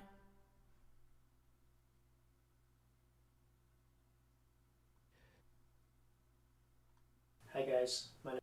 All right, let's break down this one a little bit. So, like River's entry before, Shogo is coming at this from more of a sound and song construction perspective. Different vibe, obviously, different kind of feel for the song itself, but definitely constructed like a fully fleshed out song. And his overall feel, from what I gather here, is kind of more of a dancing, like a house type song. But what I like about Shogo, and if you look at this guy's other videos, you get kind of a similar feel. This guy's got a really cool style. Like his aesthetic is always on point and super sharp. He's got the long hair with the bowl cut, and this looks like a coat with the backdrop of the really classic Japanese painting fan. He's holding a gourd. It's overall very stylish dude. But for Jasmine, what I like about this particular routine is that it doesn't start off really flashy. He's not going super hard out of the gates with crazy technical beats or bass drops. It's kind of similar to Rivers, that it starts with an actual vocal melody and then it builds from there, and then he does get into some pretty flashy drops and demonstrations of technical skill towards the end. But in the beginning, it's coming a bit more reserved. So if we take a look at the start here.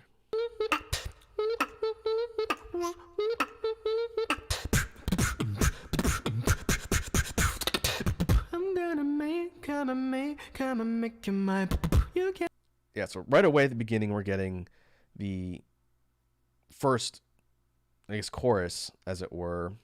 Not much besides some beats in between. He's kind of dropping the vocal melody so you know what it's going to be for the song. Escape, no escape, so make up your mind.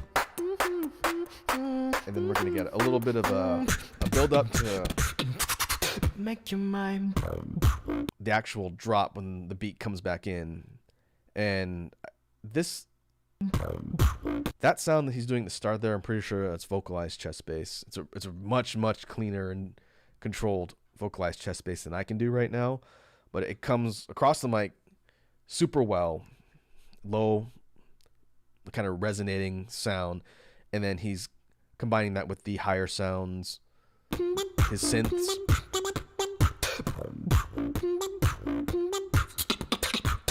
And then the rest of the drums coming in. It's a really cool dance melody. And kind of continues along that pattern, and then he switches things up a little bit further on, and this is what I wanted to highlight because I don't think we've seen this so far.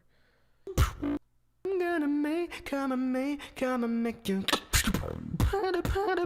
Alright, we got the chorus repeat again. What he's doing here, that kind of voice cracking synth sound he's doing with his voice, is his technique that I'm pretty sure he invented and perfected. He's known for doing it, and that's the double voice. I can't do double voice. I'm still working on that one too. But basically it's using like a vocal crack to get that really quick step change in the melody that you're singing. And it's difficult to do and master, but when you can do it on demand, you can do some really neat stuff when it comes to melodic sounds. So this particular drop, if we listen to it here,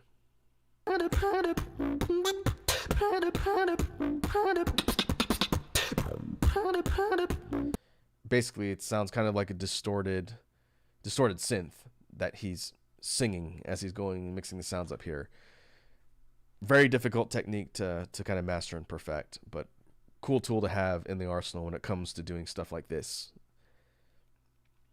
And then as he kind of proceeds, eventually he gets to a more technical breakdown where he's doing some faster patterns and sort of varying up the tempo against a breakdown about here.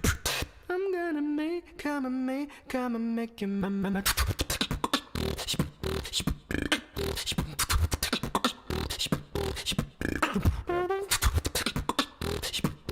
Got a little bit of vocal trumpet in there. Very clean breakdown with the rhythms and everything else. Super neat. This routine placed pretty high too. I think this one was rated number 6 or 7, I want to say. 7 or 8. It's in the top 10 in the overall ranking, so good job to Shogo. Really fun song and routine. So, there's a question that I've been asking myself. All right, here's another video from Trungbao, and this one is also featuring female beatboxer and his girlfriend Chihuahua from Poland. And this is one I also talked about on the recent jam streams when we were talking about practicing inward drags, a really key and kind of keystone technique for beatboxing. This is 50 types of inward drags, variations and whatnot that Trung and Chihuahua came up with for this particular video. Kind of like his lip roll video, it's showing the different versatile ways you can tweak and vary a technique in order to switch up its function and sound.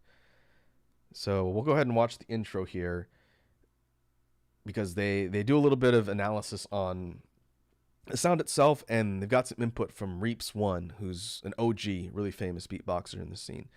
And then they get into the actual breakdown, and then later on they have an interview. We won't stick around for the interview, but it's worth watching if you want to hear some folks break down and analyze the sound mechanics.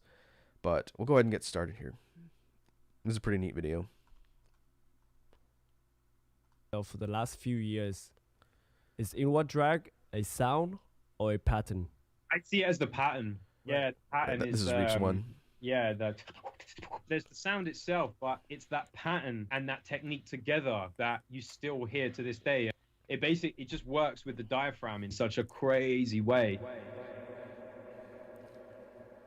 Hey, what's up, yo? This is Chihuahua. And this is Trungbao, and we have both been a fan of the inward drag. And it's crazy to see how it has evolved over the years and how many modern beatbox techniques nowadays are inspired by the concept of inward drag. By no means this is a full list of all the inward drag in the world ever, but this is rather an observation on a technique in the beatbox community. So stick around to the end for the conversation between us and Reaps1, but for now, here are 50 types of inward drag.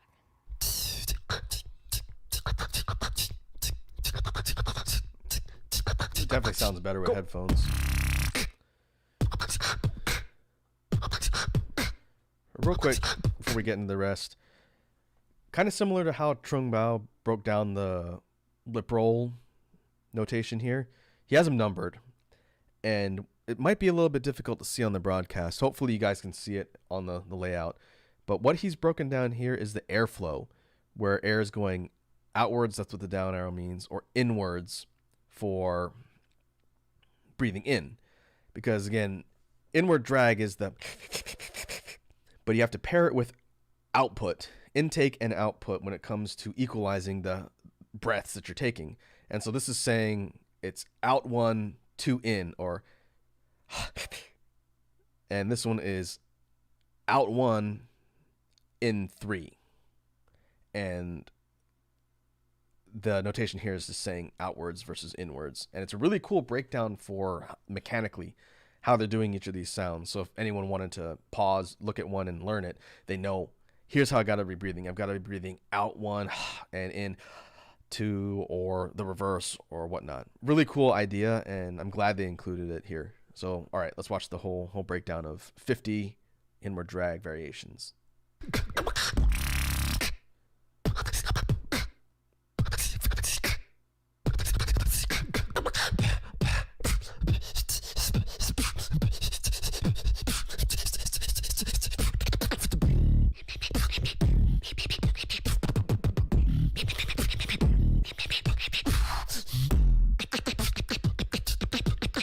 Oh.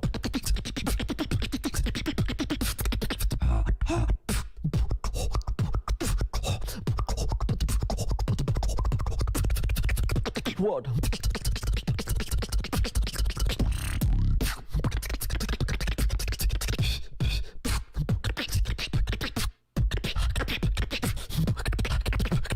Really fast in the snare.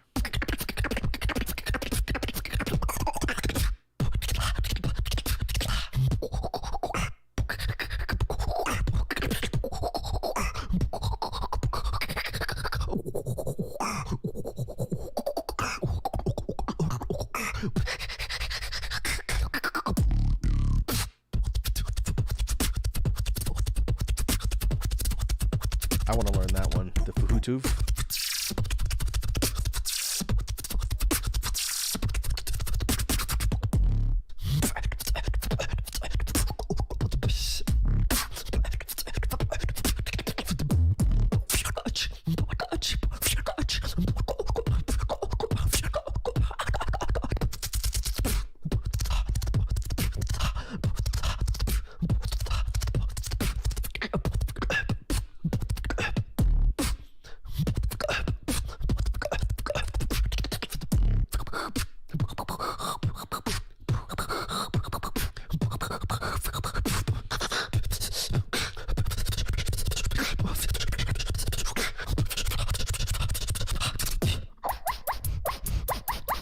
What?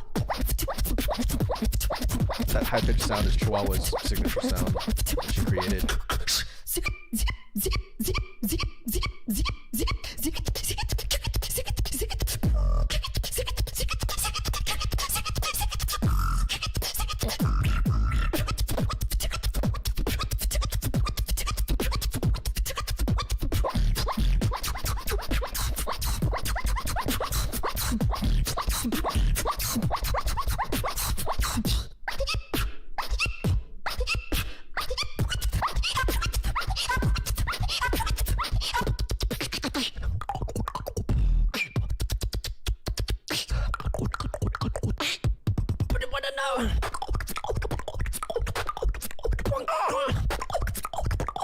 Clicks and inward drags, pretty nutty.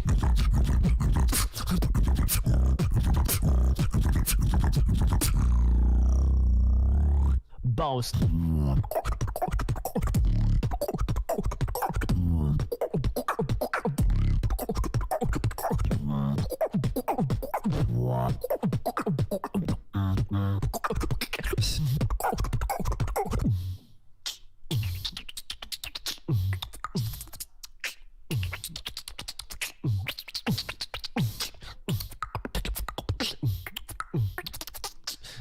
Hit me with the bass line. There's the click roll drags.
fast breath control.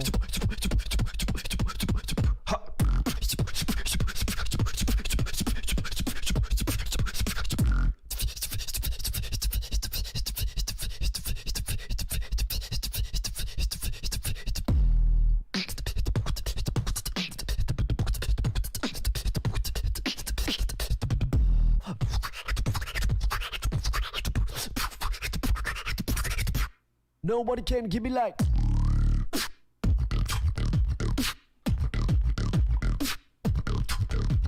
There's the hollow lip roll again.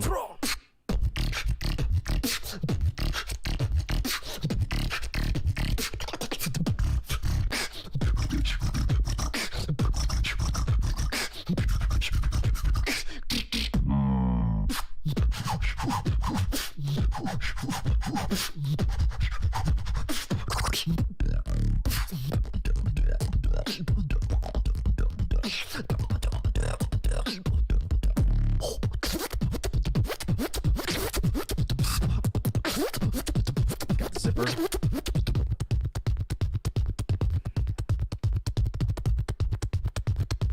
It's an inwards kick he's doing, I think.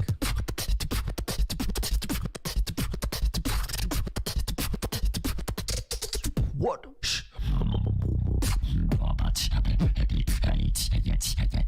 Yeah, this is actual inward bass.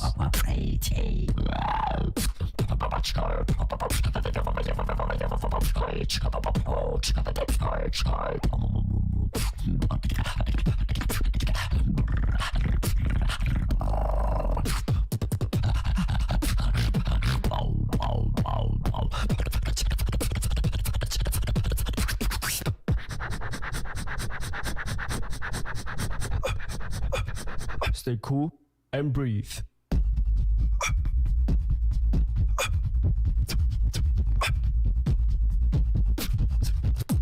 think he's doing a sub bass there.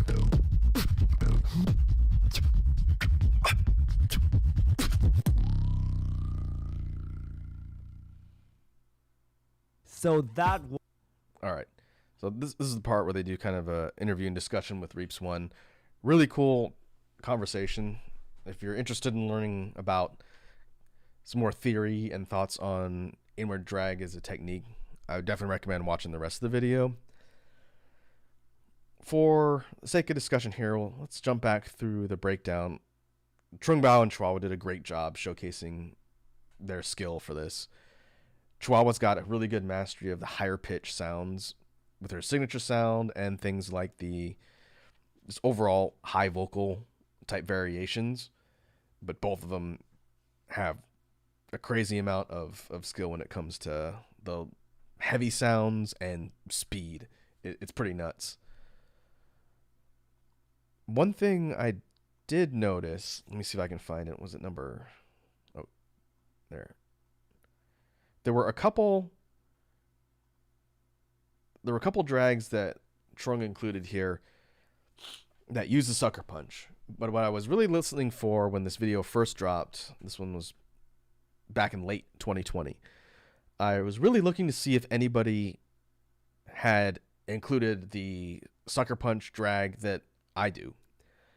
And like I talked about on the last jam stream where we spent some time discussing sound theory and technique behind inward drag, I mentioned that the one that I use the most is the triplet and technically quadruplet run, what I call a sucker punch drag or sucker punch roll. And I was really curious to see if they were going to include something that was close to resembling what I did. And this one, the sucker punch cough, wasn't really that close. It's really impressive technique, but I still have yet to find out if that combination that I tend to go to for sucker punch drags is commonly known out in the beatbox community, because I really would like to know if someone invented it so I can credit them. But like we talked about before, the sound set that I'm talking about here that I use sounds like triplet. It's a sucker punch, which is then a, which is like a hip or basically a kip type sound inwards, and then just closing your mouth to cut it off and get the kind of punchy sound. So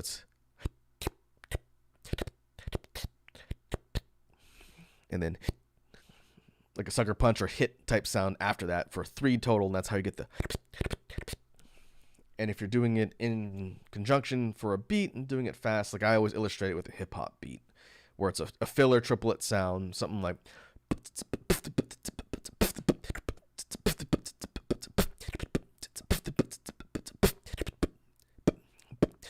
Something like that.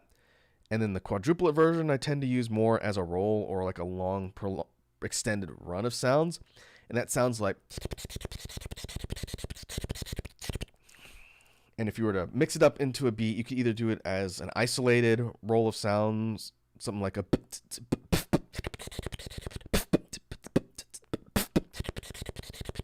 Something like that. Or technically you could mix it up in between. You could do something like.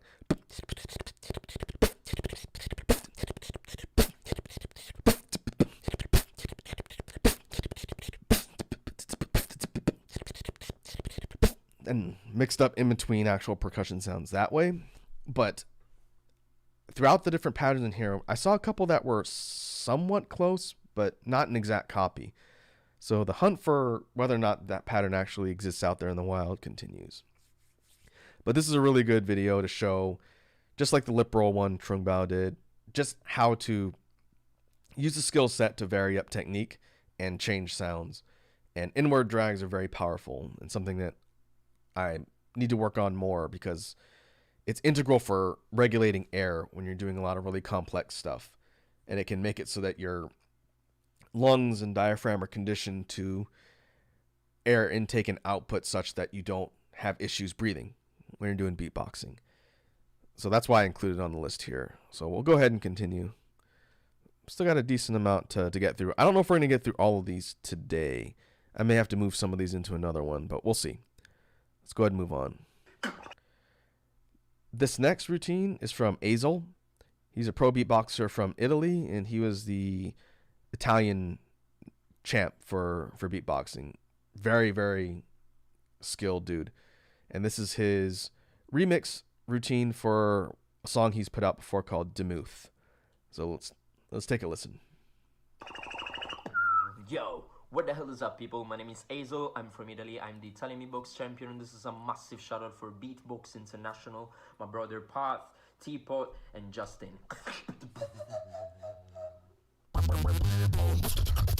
Here's another one from Beatbox International.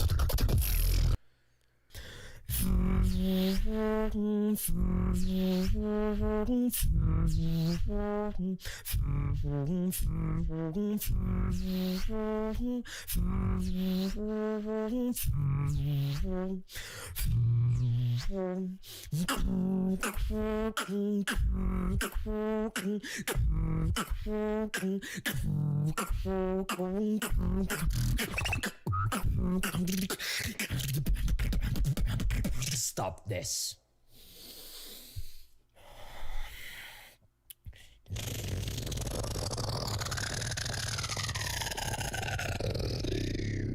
There's a crazy bass.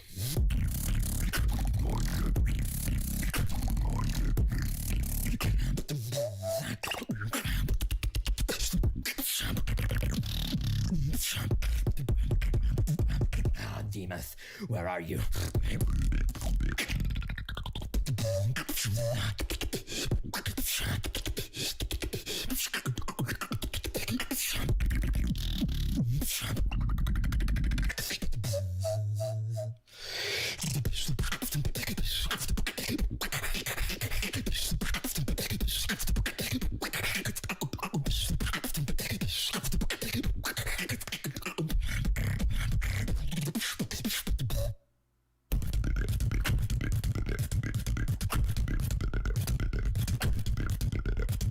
Hollow lip rolls.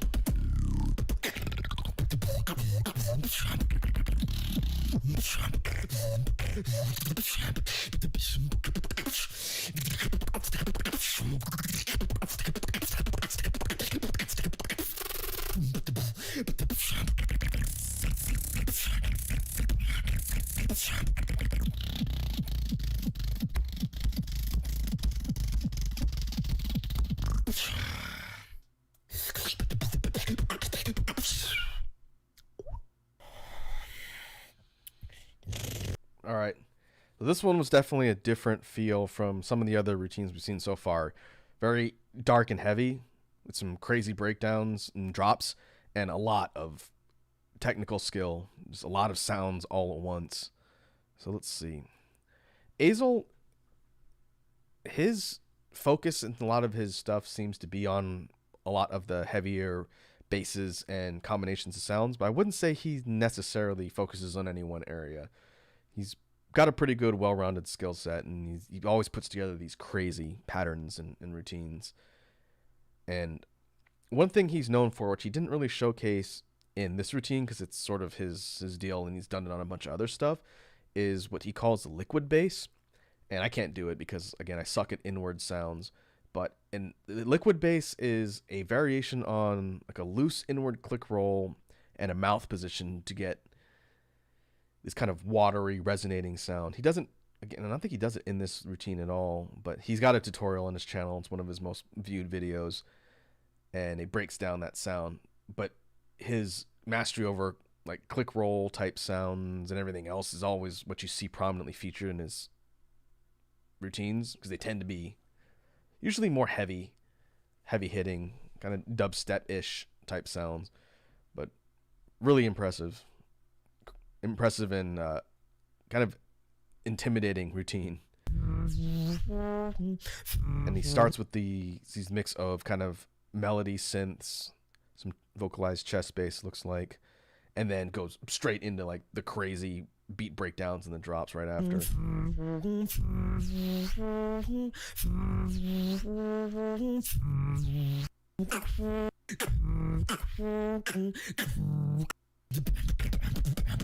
Stop this. Now this sound is what I wanted to highlight real quick.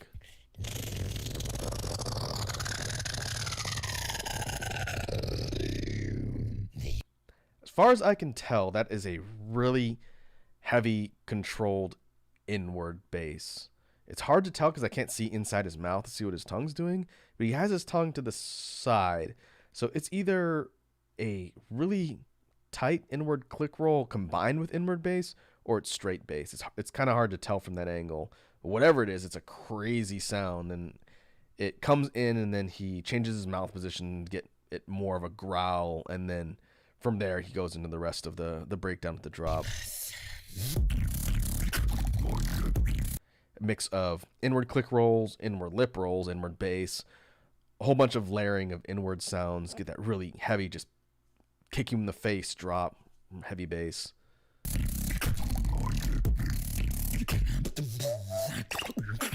And whistles. He's got vortex whistle in there. It's like a regular tongue whistle.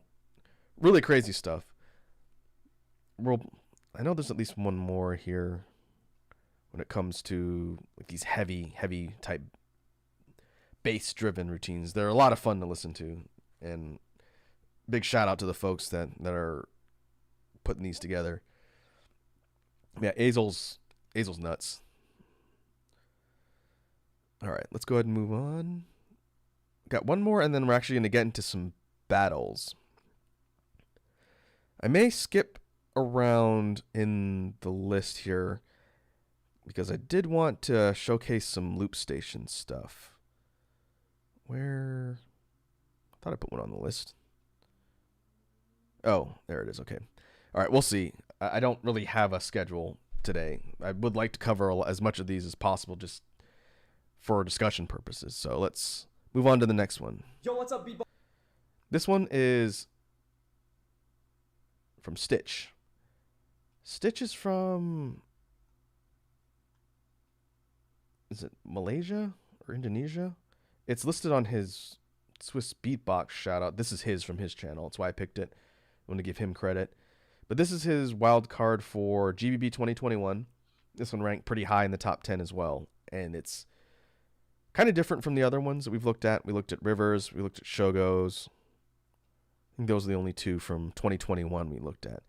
But I didn't want to highlight Stitches, so let's take a look.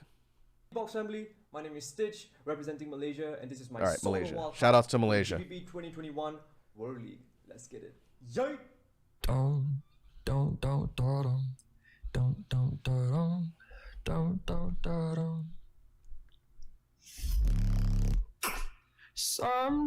feel like misery.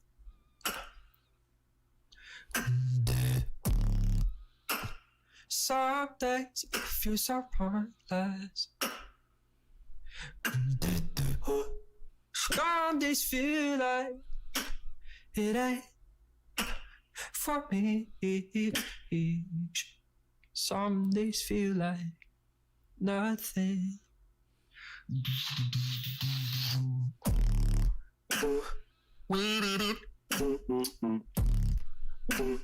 Feels like nothing.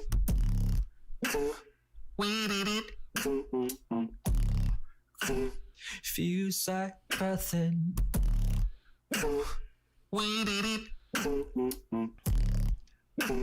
Feels like nothing. Oh, that poly. We'll talk about that. Feels like nothing.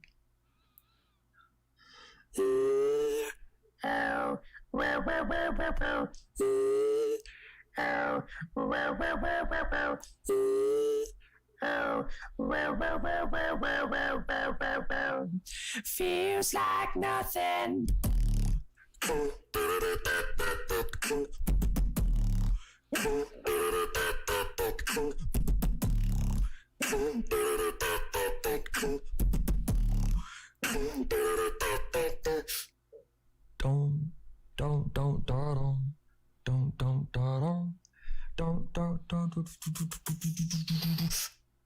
Nothing.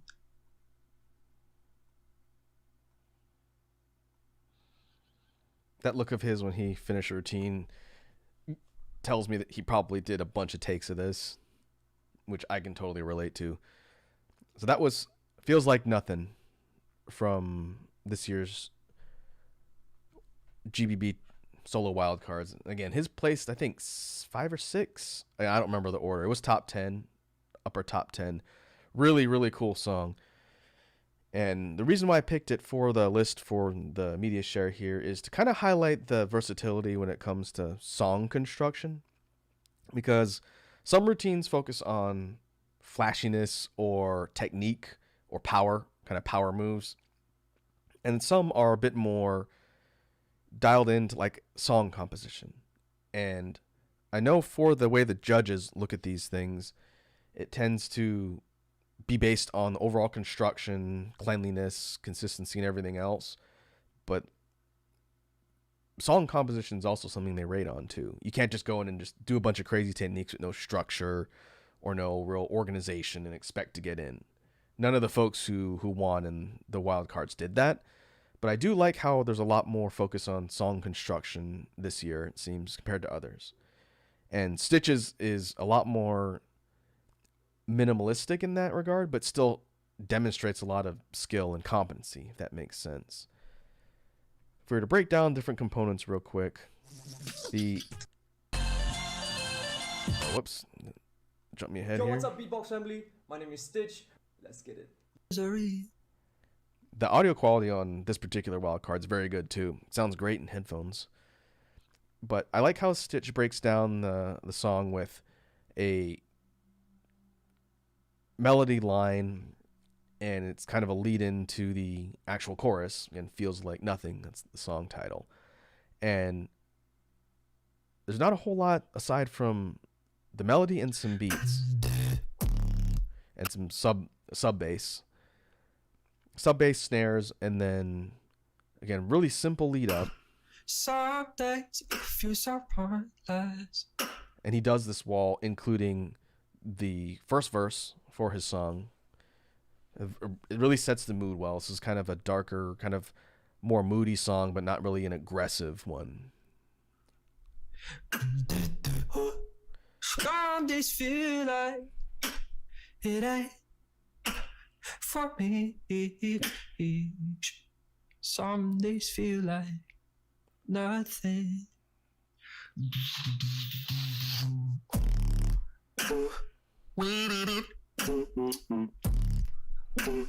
Feels like nothing. All right, a couple things here that are noteworthy. Really, really great techniques. The first thing, when he does that weird sound, I can't do that. That's his signature sound. I believe it's called a 626 sound.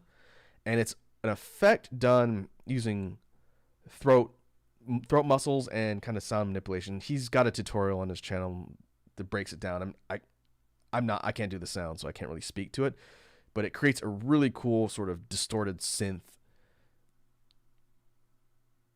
line over the stuff that he's doing, and he includes that in a couple variations in this routine, which is really neat. But what I paused on here, when he does the feels like nothing, you see he does what they call poly voice. And if I were to replay what it sounds like real quick.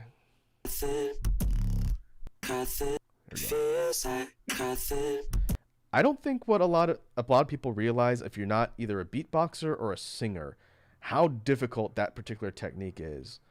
And to kind of describe what poly voice is, it's using harmonics to basically sing multiple notes at once. I can't do it. I've never learned how to do that particular type of vocal technique, but when he's doing it, it sounds like he's got a harmonizing sound coming out all at once. It's like three notes, 2 or 3 notes. Either way, it doesn't sound like one guy singing when he does that. If you listen to it again,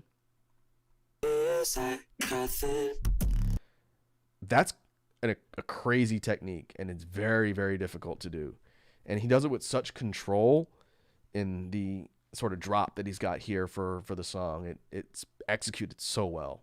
I don't think anybody else in the top 10 did something like that. And I'm sure it got a lot of points with the judges because it's very impressive.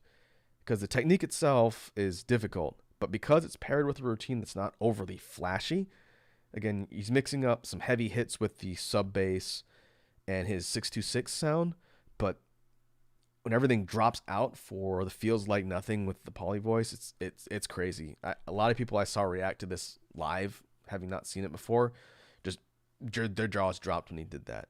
He's not the first one to incorporate poly voice in beatboxing, but it definitely was a noteworthy part of his routine. And then he brings it back later. It's the same thing. Here we go. That particular technique, he's using his tongue to sort of funnel the outward sound and get it kind of muted and distorted, but he's layering it with poly voice. So what it's doing is it's creating additional distortion, and you're basically running multiple voices or multiple melodies through that same filter, and then he's also pairing it with his 626 again, which is that, and then he goes back to the tongue distortion. Crazy combination of sounds. Very simple in theory, not simple in execution. And Stitch has got such control over the sounds he's making. It's bananas. It doesn't sound complex until you break it down from a routine perspective, but very impressive. This is one of my favorite routines from this year. Well deserving of a top spot. So I'm looking forward to seeing this guy on the stage, seeing what he can do. I think it's all top 10 have a stage spot. I forget way the breakdown is, but I'm pretty sure he's got a slot in GVB this year. I guess we'll see. But yeah, crazy routine. Very well done. All right. Next up on the media share list, this is our first battle. And I didn't include a ton of battles. I think I've only got 2. And they're pretty noteworthy, so I really want to focus on them here. This is from 2019's Grand Beatbox Battle. So there wasn't one in 2020 in person because of COVID, but this was in 19 in Poland. And this is So versus Beatness. And this is a loop station battle. And this is one of my favorite battles of all time, which is why I wanted to include it here. This was So-So's first battle event on the grand stage. I hadn't even heard of this dude before this particular battle, in fact. And he's battling Beatness, who's from France, I believe. And Beatness was the 2018 Loop Station winner, I believe. And this was one of the initial rounds of, I think, it's a quarterfinal. That's what that means. So this is early on. So drew top seed against one of the champions in the Loop Station scene. So that's got to be intimidating. I would be absolutely stressed out if that was me on the stage for the first time going up against a former champ. But this battle is bananas. So what I'm going to do is I'm going to play round 1, round 2, talk about it, then we'll go into round 3 and 4, and then we'll wrap up at the end for the overall battle. Because if I wait to the end, then I won't have any commentary, and I'll probably forget what I was going to talk about. So let's go ahead and watch rounds 1 and 2 from the competitors, and then we'll talk about it. I need to keep an eye on the audio levels for this one. Who's ready for the third battle? Ash! Ash! Ash! Once again, it's gonna be 3 minutes on Venus. You already know what to do. I say the twa, you say the do, and the crowd. Twa! All right, Beatness is up first.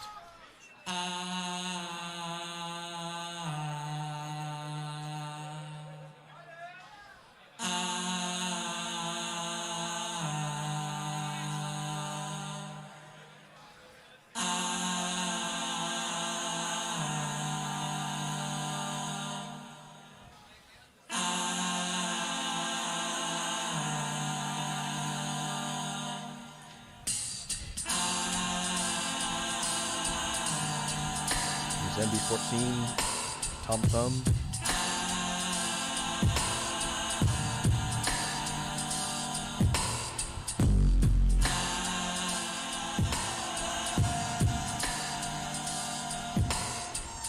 Let me know if the audio on this is too loud. It should be okay, but let me know if it's coming in too loud.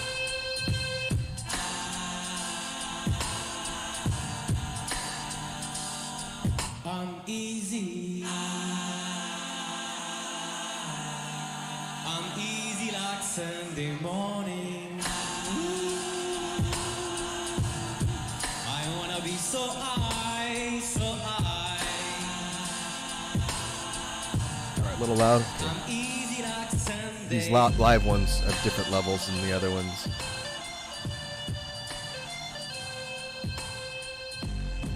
Then we'll drop it down to about 50. Let me know if it's still too loud. You're definitely gonna have trouble hearing me over this, but that's okay. Let me know if it's still too loud, Edward.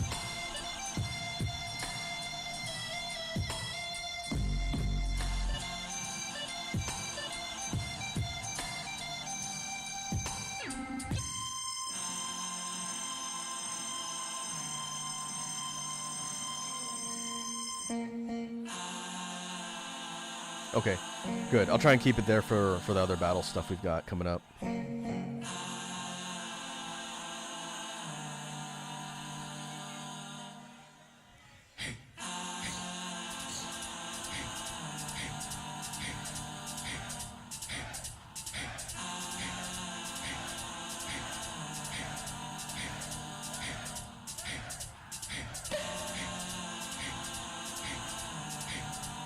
Easy like Sunday.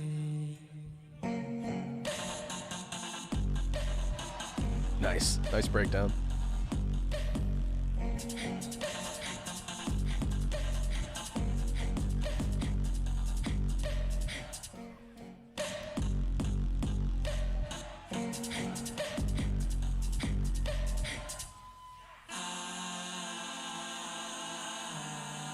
I'm easy like Sunday morning.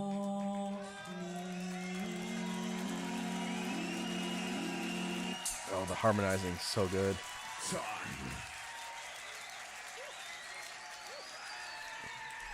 Man, busted out that Lionel Richie on all you guys. With the response, we got So-So from Japan. Are you ready? I say the sen, you say the ni, and the each. Son!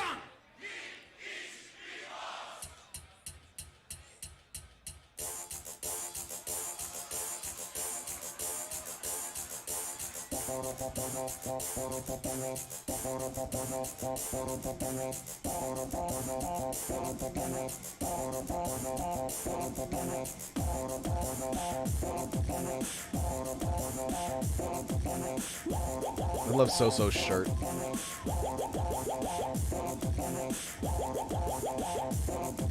He's got a very distinct style.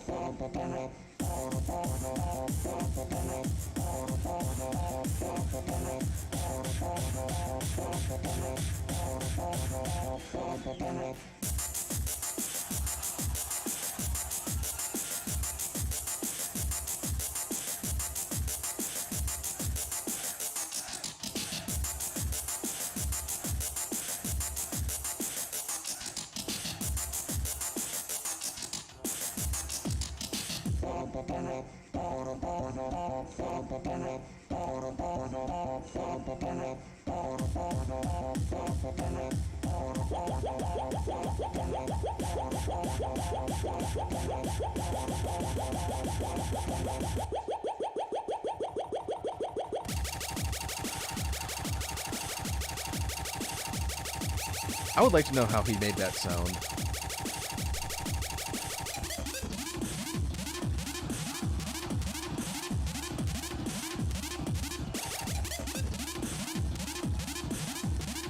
The crowd's going nuts.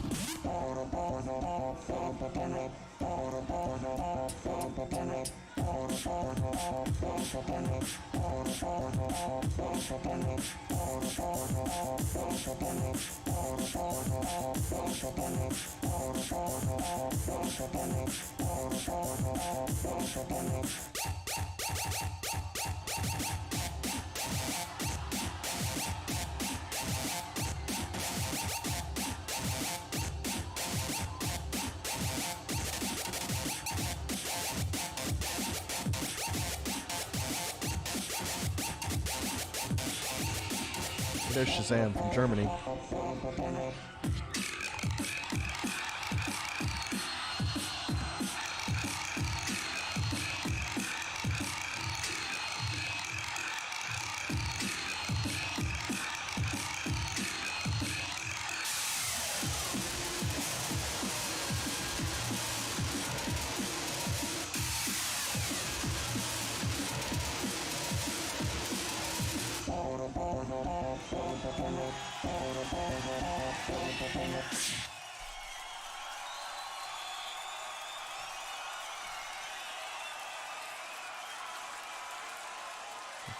There's Kayla Milady, the female world champion for beatboxing. She's out there in the audience too. So that first round was pretty bananas. Beatness's routine he's doing Lionel Richie was really well constructed and a good vibe. The stuff that he did with the harmonizing and the different notes and everything, again, very well done, very controlled, very clean. And then So comes out, and I'm pretty sure no one had heard of this guy because I'd never heard of him. I'd never seen him before, and this battle was the first time I even heard his name. And the judges also looked like they didn't know him because they didn't seem to have any sort of real expectations when he got up there. And then he drops this beat, which is an electronic, a series of drops and like an electronic, almost kind of drum and bass type sound. But he adds all of these effects to his drops. Like if you were to jump back through, and the crowd went nuts for So. He worked the crowd so well. And if he was nervous, it didn't really show because he looked like he was just having a blast up there on stage. It's just like such contagious energy. Get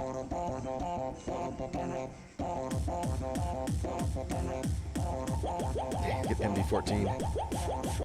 But just high energy, which is good for a battle event, in addition to pretty good mastery of the loop station.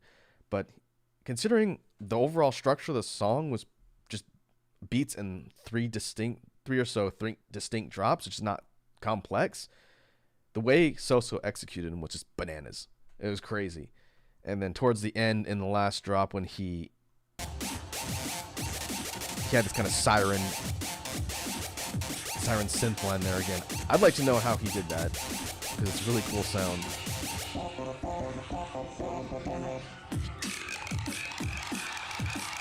And then there's the vocal fry, inwards vocal fry, hollowed sound. I saw this particular video when it was airing after, because I didn't catch the competitions live. And again, no one had heard of So. I hadn't heard of him. And I imagine for a good portion of the audience, everyone else hadn't heard a technique like that. So they just absolutely lost their minds. Like you could see Shazam from Germany here in the front row just going ballistic. The judges were surprised. Everyone just went nuts when he did that. Because I'm pretty sure no one has ever done that in a loop station battle or a beatbox battle in general. And like the crowd reaction is just priceless. It's nuts.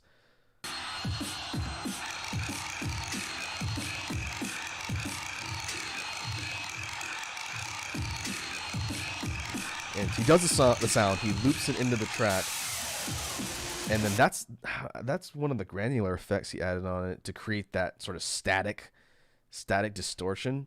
Just absolutely nuts. The crowd's just going wild at this point. That's pretty good reaction. That was my reaction when I saw this, and I didn't even have a loop station at that point. Like I hadn't got into looping at all, but I could tell. It's like, okay, I don't know who this guy is, but he's crazy. Nuts. So Beatness comes in with kind of a good, mellow, chill. That wasn't probably his intent to be like a battle-winning routine he did first. Just a good thing to set the stage, and then So comes out with this against the former champion. Nuts. So let's take a look at round 2, because round 2 is pretty crazy as well.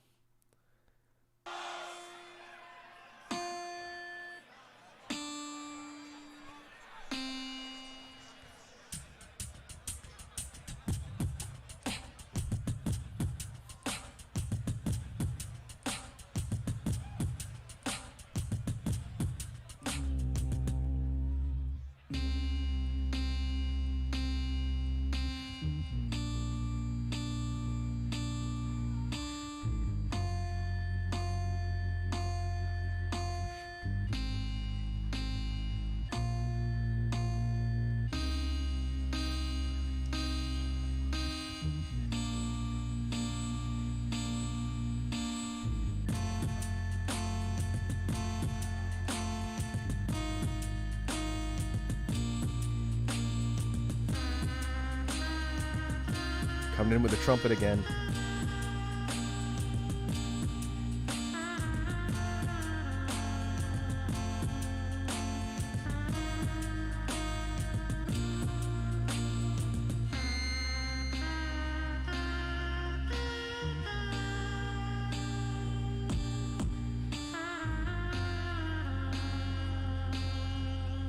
Look at So. Just vibing on stage.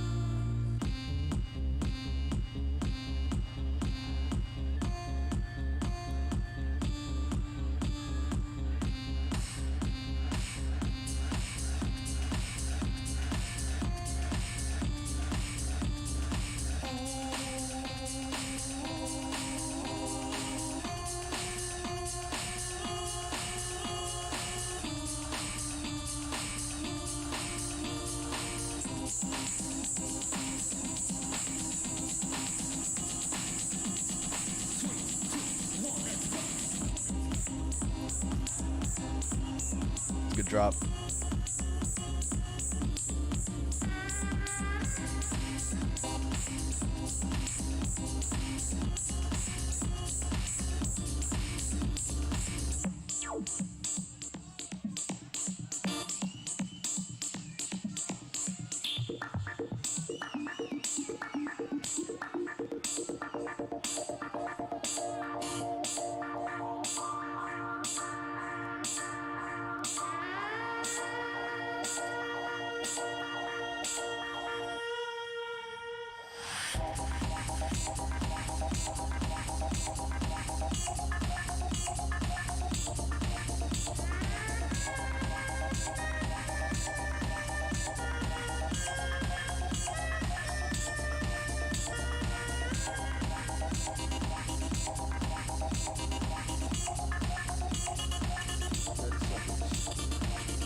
Solid answer.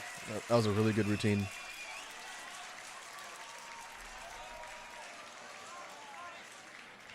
Round number 2, coming back to So.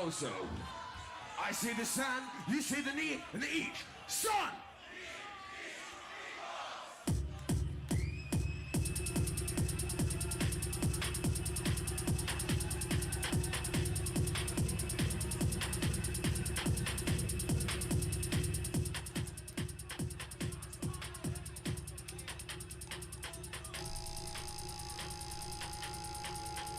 seems like he dropped his volume levels. Well, he's doing the setup here, which is kind of interesting. The judges seem confused.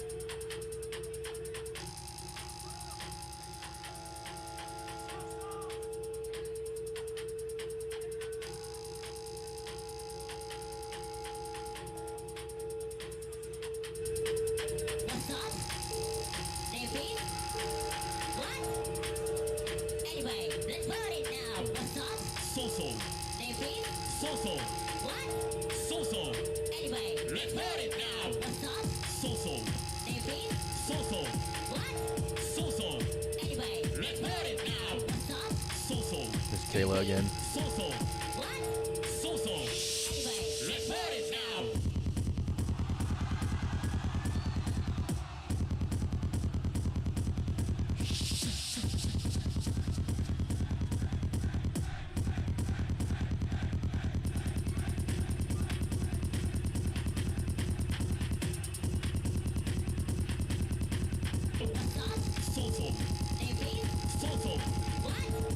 I like Venus's face is kind of funny here.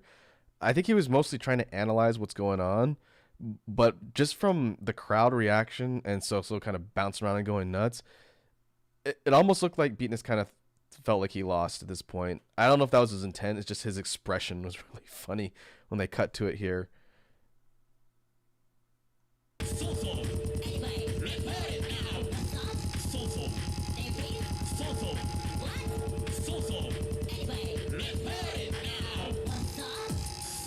Tempo drop.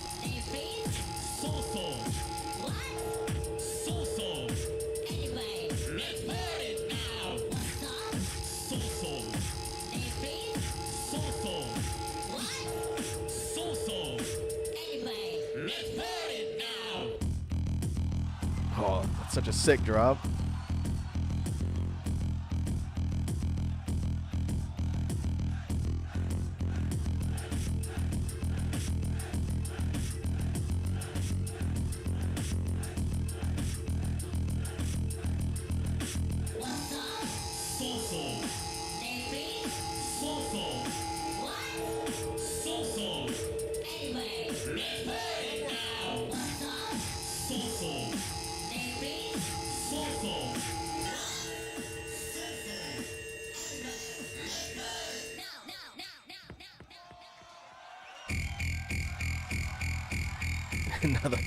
another crazy drop.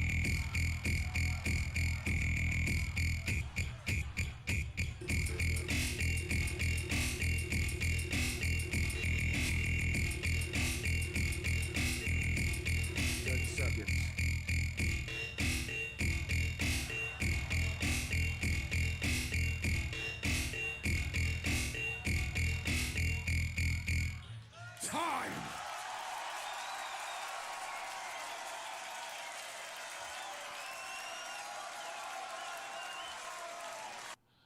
All right, so that's the end of the battle.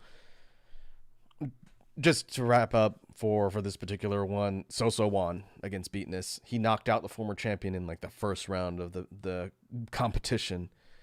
But just craziness. I think a lot of people were saying, and I agree in the comments, that this could have been the final for the entire event. Soso came in with like a final round winning set of routines. I think Beatness did a good job. His first routine was clean, and the second one was a really good answer, but Soso won the crowd over and had just like crazy battle energy, and he looked like he was just having the time of his life up there the whole time. Just very entertaining to watch. So I'm not surprised that he won. He went a bit further in the competition. He did really well for his first major event. Just a blast to watch. And it definitely put him on the map, because after this, a lot more people knew who he was. And I'm pretty sure he's competing in this year's GBB for Loop Station. I know he is in his tag team group.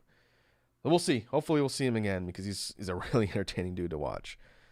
But yeah, crazy battle.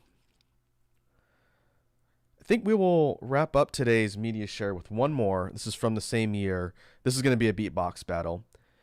And what I'll do is I'll do the same thing, play the first round, talk about it, play the second round, and then we'll sort of wrap up. And then these other ones, there's a whole bunch of stuff I wanted to showcase, but we're running on almost 3 hours here. So we'll get through this one, talk about it, and then maybe I can move these into another media share in the future. So let's go ahead and jump over here. This is again from 2019. This is semifinals for solo beatbox. And this is B-Art versus D-Lo. Let's take a look. B-Art versus D-Lo. Ladies and gentlemen, are you ready for the battle? We saw B-Art. We saw B-Art earlier on. He's the one who did the routine for Start Over. We haven't seen D-Lo.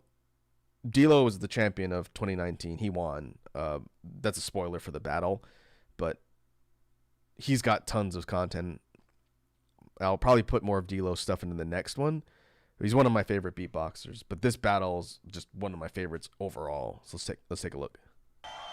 Are you ready for the battle? D-Lo won the coin toss. He chose B-Art to go first. I say the 3, you say the 2, and the 1. 3.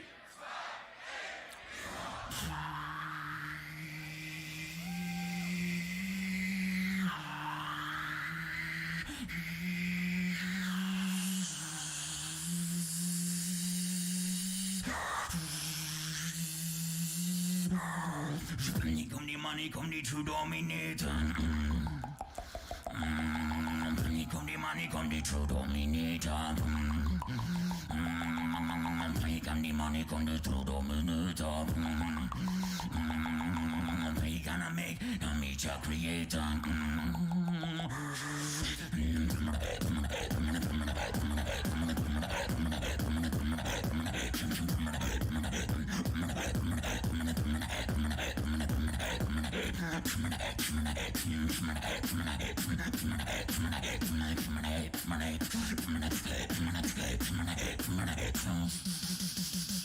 Come the money, come the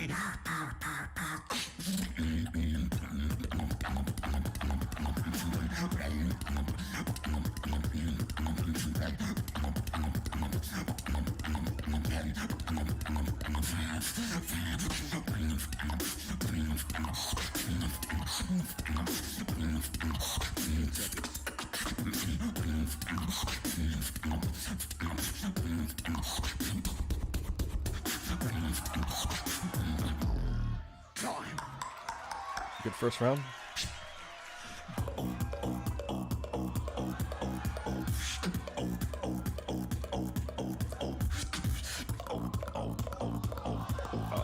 Some claps.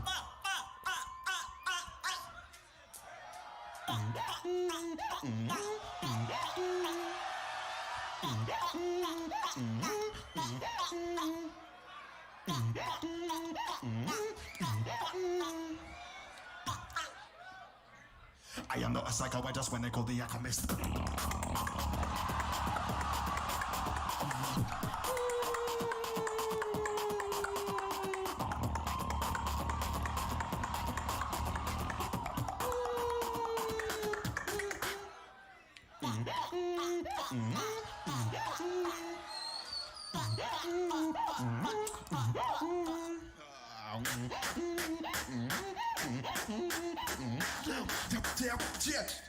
I am not a psycho, I just when they call the alchemist.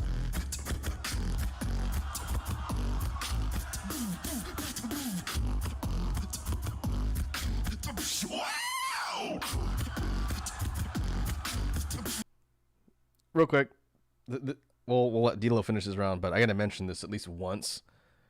This guy right here, if you watch these beatbox videos from Swiss Beatbox and other events, like the big events, you'll always see this dude usually making these really funny expressions in the crowd, and everybody always asks, like, who's that one guy that's in every single video? This is BBK, and BBK is an OG beatboxer. He's a Canadian champ and well known in the scene. He's unofficially called the beatbox president. He's really, really talented guy, and he does a ton of stuff for the scene, kind of outside of events as well, and he organizes a lot of stuff. He's a really significant figure in beatboxing. He's known for his hilarious expressions. So you'll see him in all of these videos, like these crowd ones. He's always in the background somewhere. So that's BBK. I had to mention it because everybody always asks who that one dude with the expressions is in all the beatbox videos. There you go. Biatch, I am not a psycho.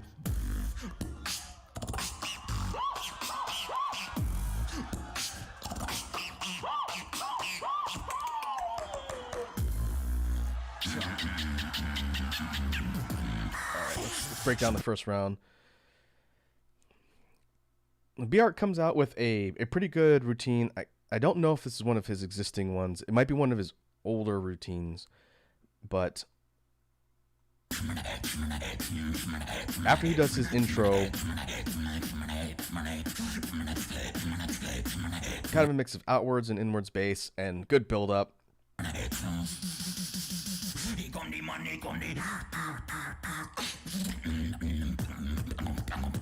And he goes into a more higher tempo drop with clicks.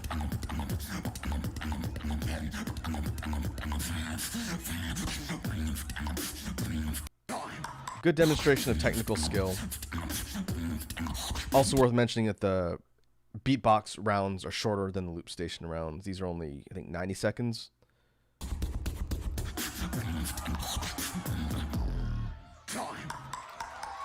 Let's see if it shows up. Yeah, minute and a half. So BR's first round was good. Nothing super flashy, pretty consistent, and good basics and a good mastery of technique. And then D-Lo comes out and he counters that click line that BR was doing with double clicks, and then he does a click run, which is dirty. That's a really good counter. And then D-Lo goes into his psycho, I'm not a psycho routine. And D-Lo was the vice champion. He was second place in 2018. He lost in the final round to Codfish, who doesn't feature in today's media share, but I will show some stuff off from Codfish too, because he's really, really talented dude. But D-Lo came out for blood in 2019. In every single battle he did, it looked like he was absolutely going for the throat against everyone he fought. And when he did his routine right here, he worked in one of his techniques, the meow squeak that he's doing, and he combined the squeak with it sounds like an inwards vocalized melody, and he's doing them at the same time, which is nuts.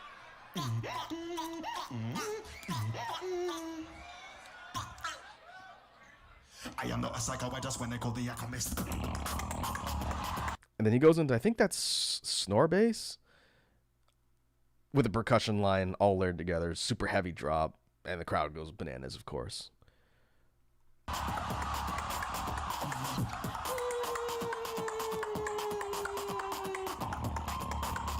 Very controlled, very, very deliberate.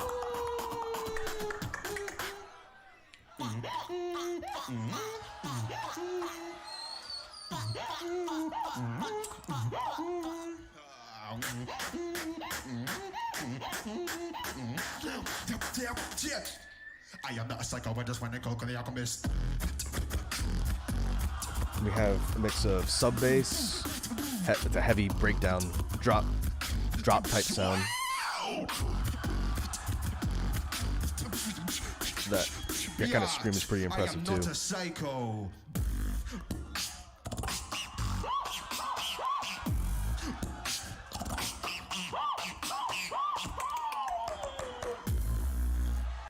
Then he finishes, I think that was freestyle at the end because he had a little bit of time left over. But first round, pretty crazy on both parts, but I definitely would give it to D-Lo. His unique routine and counter to B-Art was pretty crazy. So let's look at round two. See how B-Art answers.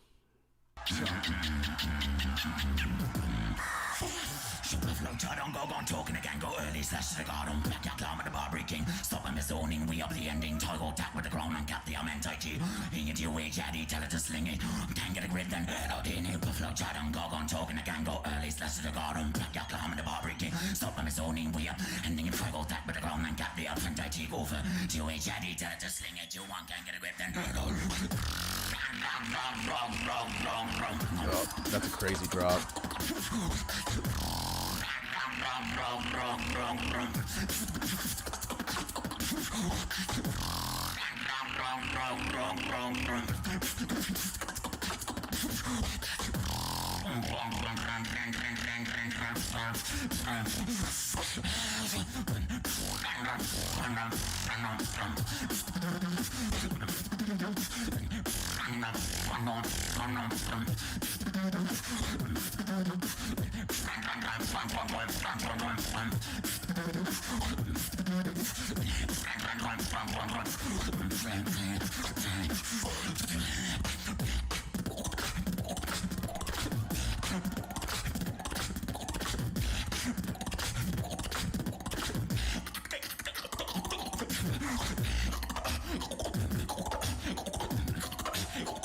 I'm not a psycho.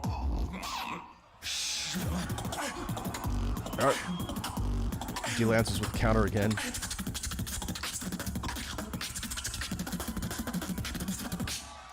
That's such a crazy counter. For the UK style. Nobody flow like me. Nobody flow like me.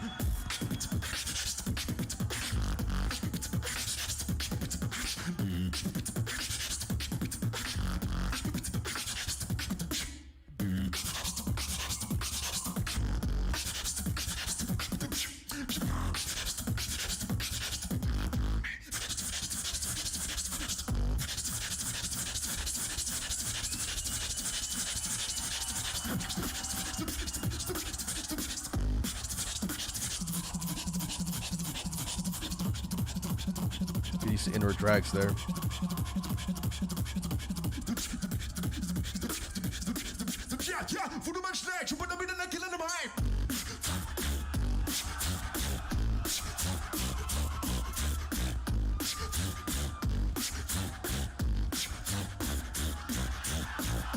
All right, quick pause right there. If this was any other combination of people on stage, I think what D-Lo did there would have probably caused a fist fight. He and Beat are friends and they know each other. That's the only way I could see him getting away with doing that, because you don't touch people on a battle, and he straight took his hat. It's such a power move to get back to him.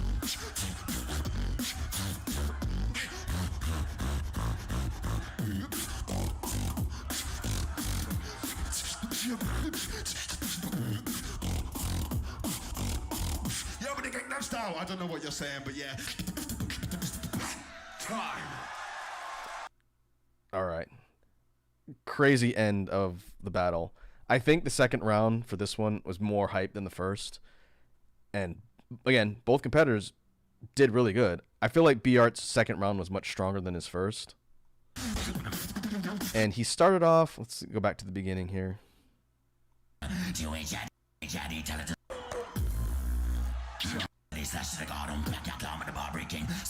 This particular start that he's doing is from, it's a sample from another song. I forget who the artist is, but he's done this routine before. It's called Head Out, I think. It's on his channel. He has a music video for it and everything. But that first line he's doing with all the words that sound like they're nothing are actually, they're from a song that he sampled in order to make that routine. But what's kind of neat about this, and D-Lo mentioned it and when he did a reaction to this video much later, if we play the clip, and you see him gesture, kind of jumps up and down, and he points to his ears and points. He mentioned in his reaction video to this that he had heard B-Art's routine before, and so he recognized it and knew exactly how to counter it once he heard it, which is really kind of interesting from the beatbox battle psychology perspective. And obviously he still wants to be hype and he wants to like keep the energy up. But you could tell he's like, all right, I know what this guy's gonna do now. I know how I'm gonna counter it, which is pretty cool and definitely why D-Lo ended up winning the entire event. This is semifinals, so not final round yet. And the judge decision went in D-Lo's favor. It was close, but he edged BR out by a bit. But I think the fact that he knew how to counter everything he did is partly why he won, because he knew what to pull out at the right time. But this routine from the art is still solid. It's kind of an unusual start because there's nothing aside from this chorus he's doing. How he could do that and still manage to breathe, I don't know, because that takes a lot of air.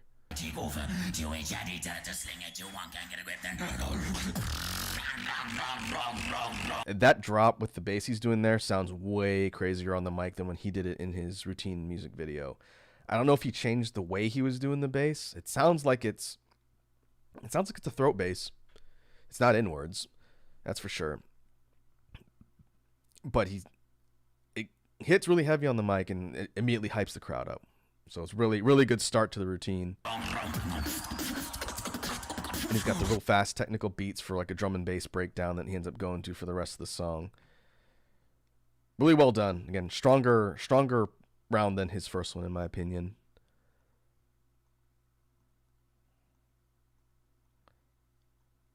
I'm not a psycho. And he's kind of a callback to D-Lo's first round with I'm Not a Psycho. But then D-Lo comes out and he immediately counters.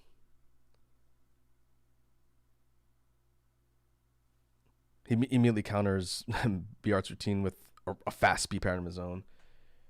JH's official Blu-ray. Bro, war has started in Beatbox community. D-Lo versus Maddox. What happened?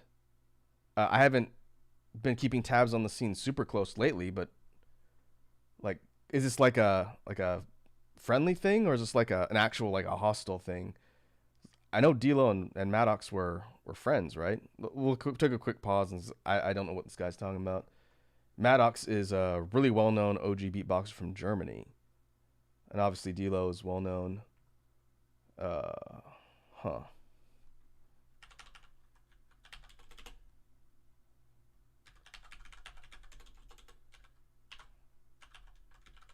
Let's see.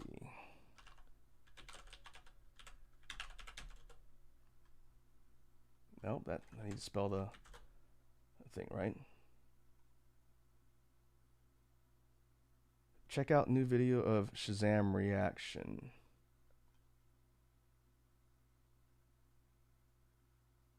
I'm on the Beatbox subreddit, just taking a look real quick.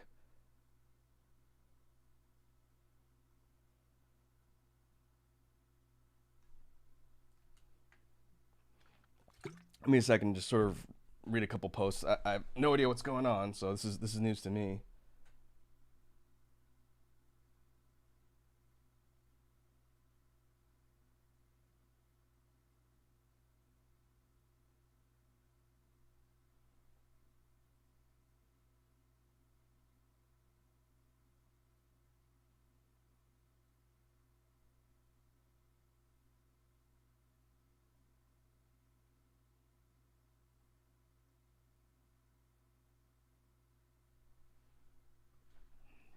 Sounds like there's a lot of posts on the subreddit.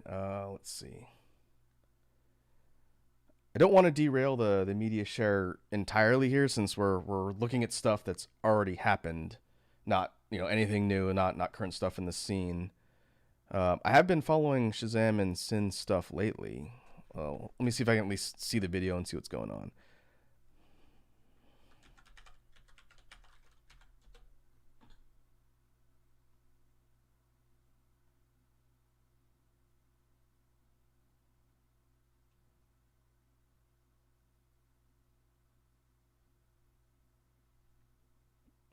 Let's see. I'm on Shazam's channel. Guess it Beatboxers, reaction stuff. Him and Sin, this other dude on the left, do a lot of reaction. Let's see. This one was posted today. This was a kickback loop station battle. Versus Footbox G. This is 2020 battle. Huh. I don't see anything in the list here that would have been super recent other than this 4 hours ago one. No, Maddox featured on Shazam's channel recently. They did like a Guess That Beatboxer type deal. Oh, let me see if what I can glean from the subreddit.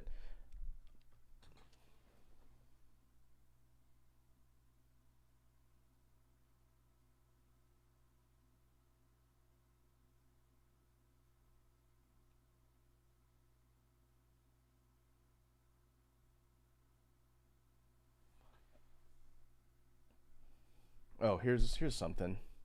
Let me just read this real quick. Again, the point isn't to derail the media share here with stuff that's going on in the community right now. I just wanted to make sure it's not like it's some scandal or some big thing. That's never good.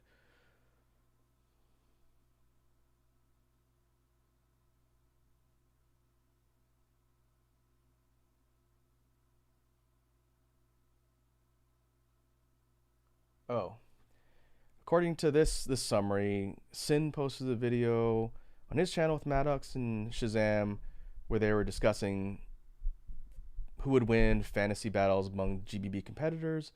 D'Lo commented saying what they're doing is wrong because they aren't talking about mental health of the competitors and are influencing the community in their own judgment. So I'm assuming based on that it blew up from there.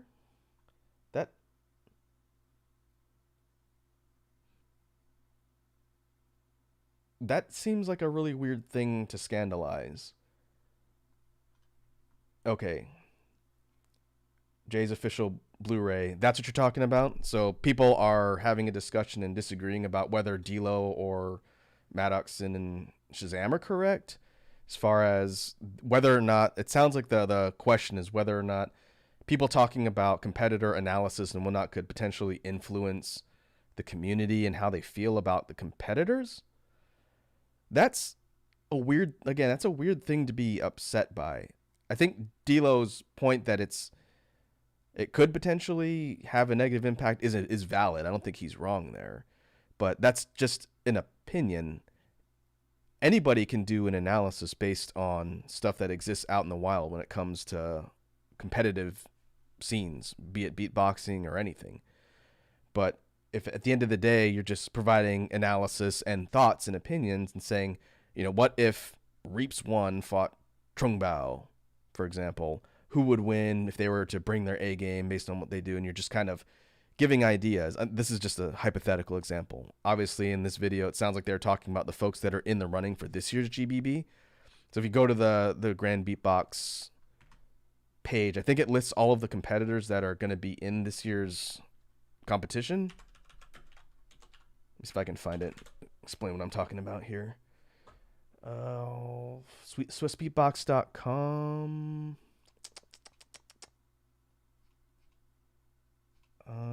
Where? Wildcard competition. I've actually never seen their site before. It was a wiki I was looking at. Here we go. All right. Let me pull this up here on the main screen. This is the GBB wiki. And I actually have never read this thing. I should go and see if they have breakdowns for previous years so I can see who actually competed. It's kind of neat. So qualified participants. These are all of the solo folks that are going to be on the grand stage for 2021. And it shows how they qualified. Edward says, I'm confused. So let me try and see if I can interpret what JH's official Blu-ray is talking about as far as the quote-unquote drama coming out of the scene. But let's start here, all right? What I've got on the page here is a list of all of the folks who are going to be competing on the main stage at the GBB event in October. What we've got is a list of people, and it says where they placed from, like what event or what competition got them their slot as a qualified person for the event. We have, just for example, Tomazakre. He's from Chile, I believe. He was the runner-up, second place of 2019's last event. That guarantees him a slot on this year's. We've got Kohei from Japan, 12th spot on GBB 2020 wildcard. It seems like the lineup's a little bigger because they had to kind of combine the competition for wildcards in 20 because they didn't hold an actual event, and then they had online stuff. It's kind of weird. So it seems like there might be more people than normal this year. But then you have folks that are qualifying from other major competitive events, like Hiss from Korea. He qualified from the Asian Beatbox Championship 2019, guarantees him a slot at GBB. I didn't realize that all of them were linked together and you could qualify for GBB from some of these other ones. That's news to me. But it sounds like, from what JH's official Blu-ray was saying, and I have to go look at the video that Sin and Maddox and Shazam did on Sin's channel. It's not really relevant at this point. I'm not going to go into it here because it's not the point of the share. But it sounds like they were taking this list and doing hypothetical matchups between people and saying who they thought would win.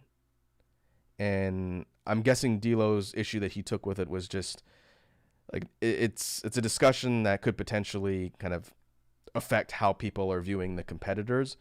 But I don't know if that's necessarily something I agree with, because it's just hypotheticals, right? It's like who would win in a fight. But hopefully it's not. It sounds like, just by the sheer amount of posts I'm seeing on the subreddit, there are a lot of different takes on the whole thing.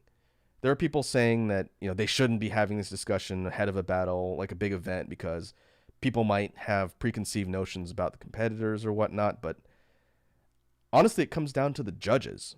The judges are the ones who are going to be determining who wins the battle, and they're doing it based on the skills they showcase on stage. It's not going to be based on a matchup or any sort of preconceived notion, or, you know, at least it shouldn't be. The judges have to be impartial, else it's not a fair competition. So I was assuming you're talking about like an actual like scam, like someone did something illegal or someone got into a fight. It sounds like it's just a disagreement of opinion, and that's fine. You can have a disagreement of opinion and say, you know, I think that maybe we shouldn't have a pointed discussion before, but then people disagree. That's fine. I think everyone should be able to weigh in and have a rational argument without trashing, you know, Sin, Maddox, and Shazam, or trashing D'Lo. I don't think anyone deserves to be trashed over this. If anything, it's just a discussion. And if the community itself, because this is something else I saw just scrolling through the posts, people are saying, well, what if it shifts community opinion towards one beatboxer versus the other? Like if they watch Sin, Shazam, and Maddox's video and say, well, they're saying that Inertia would never beat Zeka, or just something like that, hypothetically. Then, you know, we don't believe as much in Inertia in the competition, or something like that. That I don't see from the beatbox community, because I've never seen them demonstrate that type of behavior since I've been part of it. I think that'd be a really toxic mentality. And again, not really something I'd expect from the beatbox community. Everyone I've ever talked to in the beatbox community since I've been a part of it has been very nice. People might have opinions, and opinions may change, but the reality is everybody on this list here is an incredibly skilled and awesome person to watch. Some may end up beating others in competition because they do better on stage, or, you know, the judges feel like they had better skill in that event, but it doesn't diminish the value of anybody here, regardless if they win or lose. You know, I don't want it to sound like I'm saying everyone's a winner, but it's a friendly competition. Everyone's out there trying to do their best, and then the person who the judges determine is the best is the one who wins the event. That's all. And if the community is that influenced by one video they see where people did fantasy matchups and they say, oh, that changes my opinion of a beatboxer, that's really on the community more than it is for the content creators. I don't think the intent for Shazam, Sin, and Maddox was to polarize everyone against someone else. I think they just wanted to do a fun video. I'm gonna see if I can find it. I won't watch it here on stream, but let me see if I can at least find what sparked the so-called controversy. Let's see. This is it.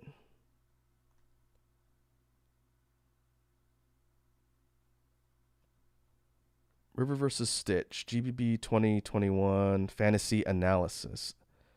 Assuming this is what people are talking about. There's only one video like this in the recent postings for Sin. Welcome back to Let's see.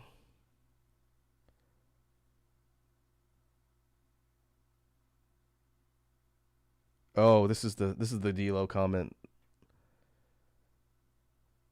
D'Lo says, unnecessary video. This is taking our great community in the wrong direction. Didn't like that one. Not needed to highlight the weaknesses of amazing beatboxers. Who are you to say that? Okay. Sin says, oh, here's Maddox. Glad you asked. We are three beatboxers from Germany creating videos for the community to teach, entertain, and create hype. Who are you, mate? Nice to meet you. And about the weaknesses of beatboxers, what boring art form would it be if everyone would be a perfect robot with flawless beats and no topics to talk about? Okay, I think Maddox is being cheeky here.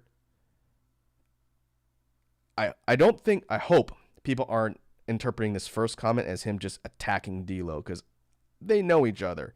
I'm pretty sure they're good friends.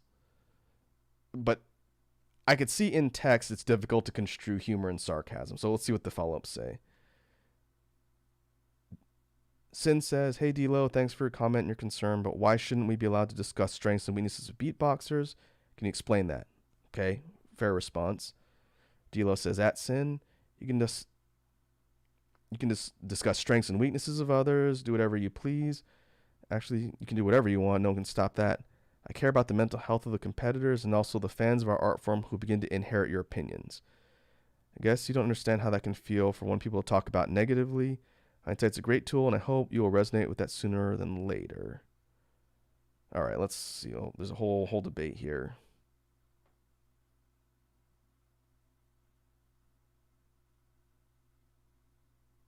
Okay, I'm not going to read all of these, just skimming.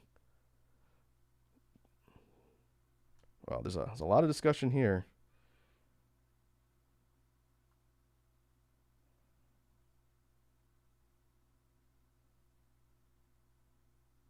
All right, a lot of back and forth discussion.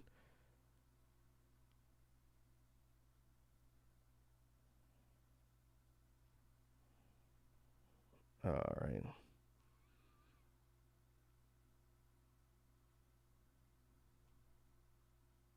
I don't see.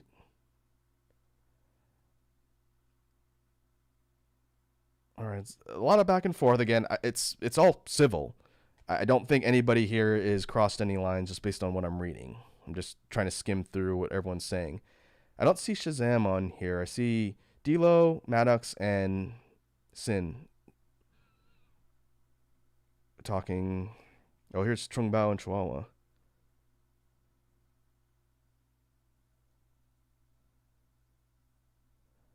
You never contacted us before reacting to our content or performances. We can get some criticism as well.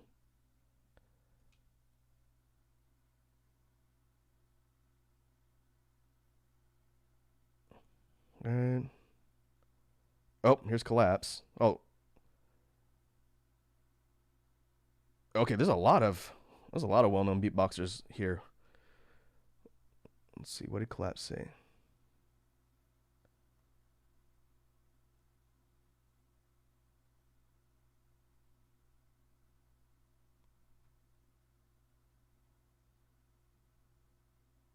Okay, Collapse raises some good points. What he's saying here is that if they're doing these hypothetical matchups and sort of citing strengths and or weaknesses, then the actual beatboxers they're talking about could sort of have these doubts in mind, and it could potentially affect how they approach a battle or a big event. So to me, again, I'm not a competitor. My opinion doesn't matter here. I understand that. But to me, a particular video like what Sin, Shazam, and Maddox did would probably be received better if it was done after the event than before. There's no rule that says when they have to do it, but thinking about it from the competitor perspective, I could see D-Lo's perspective in that, let's say someone was preparing to go into the battle, and then they see this video saying, well, if this person was matched up against this person, they would definitely lose because they're weak in these areas. That could get into your head. You know, everybody is human. It's possible that something like that could cause someone to lower their confidence or be in doubt. I could see that perspective. And again, it's just an opinion. What these three pro beatboxers are saying isn't fact. It's just their thoughts and opinions. Maybe they could have prefaced, I haven't watched the video, but if they don't preface it with saying, this is just our opinion, you know, friendly analysis, that could be one way to sort of deflect a little. But let's see what Vokoda says.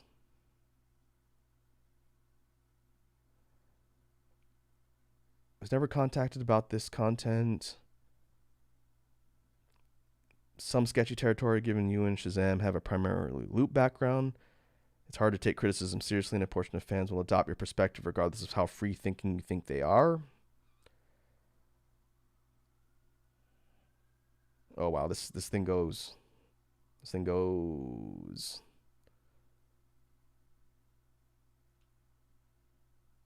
Where does it end?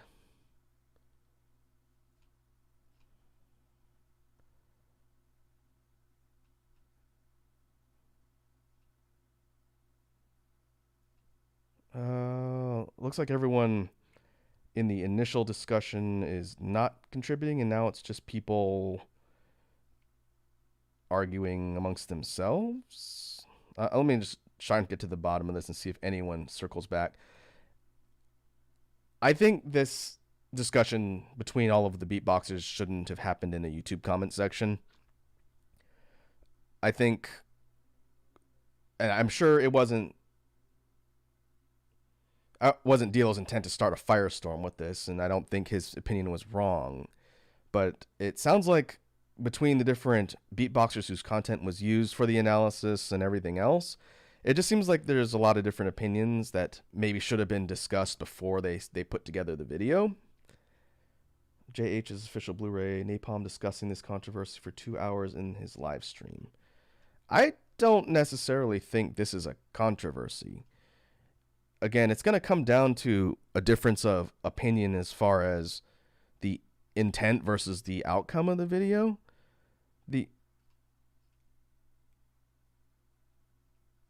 Again, it's analysis of hypotheticals. Now, do I think it would have been less of a potential issue if they were to do this after the event versus before? Maybe. You know, you never know if you're going to create a piece of content and put it out, what it's going to do. But to me, it seems like kind of a nothing, quote unquote, scandal. It's worth talking about when it comes to how content can affect the community. But as far as it affecting the community itself, I could foresee it having a bigger impact on the beatboxers, the competitors. When you talk about things like, you know, getting in your own head before an event and trying to be focused, that I could foresee being a bigger issue than changing the community's opinion. Because again, if the community's opinion is swayed that easily by just an opinion video, that's on the community, in my opinion. Again, I'm nobody in the community. No one knows who I am. I'm a nobody. My opinion doesn't really matter. But as far as whether or not I would take a video like Shazam, Sin, and Maddox made and said, I'm going to alter my opinion of people in the scene based on what these guys think would happen in a battle? No, I don't think so. It all comes down to how people perform on stage, and everyone can form their own opinions. But, you know, it is what it is. I guess we'll see where it goes. All the folks that were in the initial conversation thread aren't here at the end. I'm hoping they were able to talk about it and come to a civil resolution. And for the folks that were talking about how they were never contacted for using their content, like, I don't know. It seems like a good topic for discussion, but not something that everyone needs to be raising pitchforks over to me. Edward comes in with the redirect saying, yo, that so got some crazy sound effects. That's true. So let's get back on topic here. Thanks for bringing this up, JH's official Blu-ray. I don't intend to cover quote-unquote drama topics here on these types of streams. The intent for the media share was to highlight some cool stuff within the beatbox community and get people hyped for the stuff that's out there. But thanks for bringing it to my attention so I can read into it a little bit further and just get some education for me. Because I love to keep tabs on what's going on with the scene, and hopefully the scene is still healthy. But let's see, where did we leave off? That was a bit of a segue. That's okay. That's a good discussion.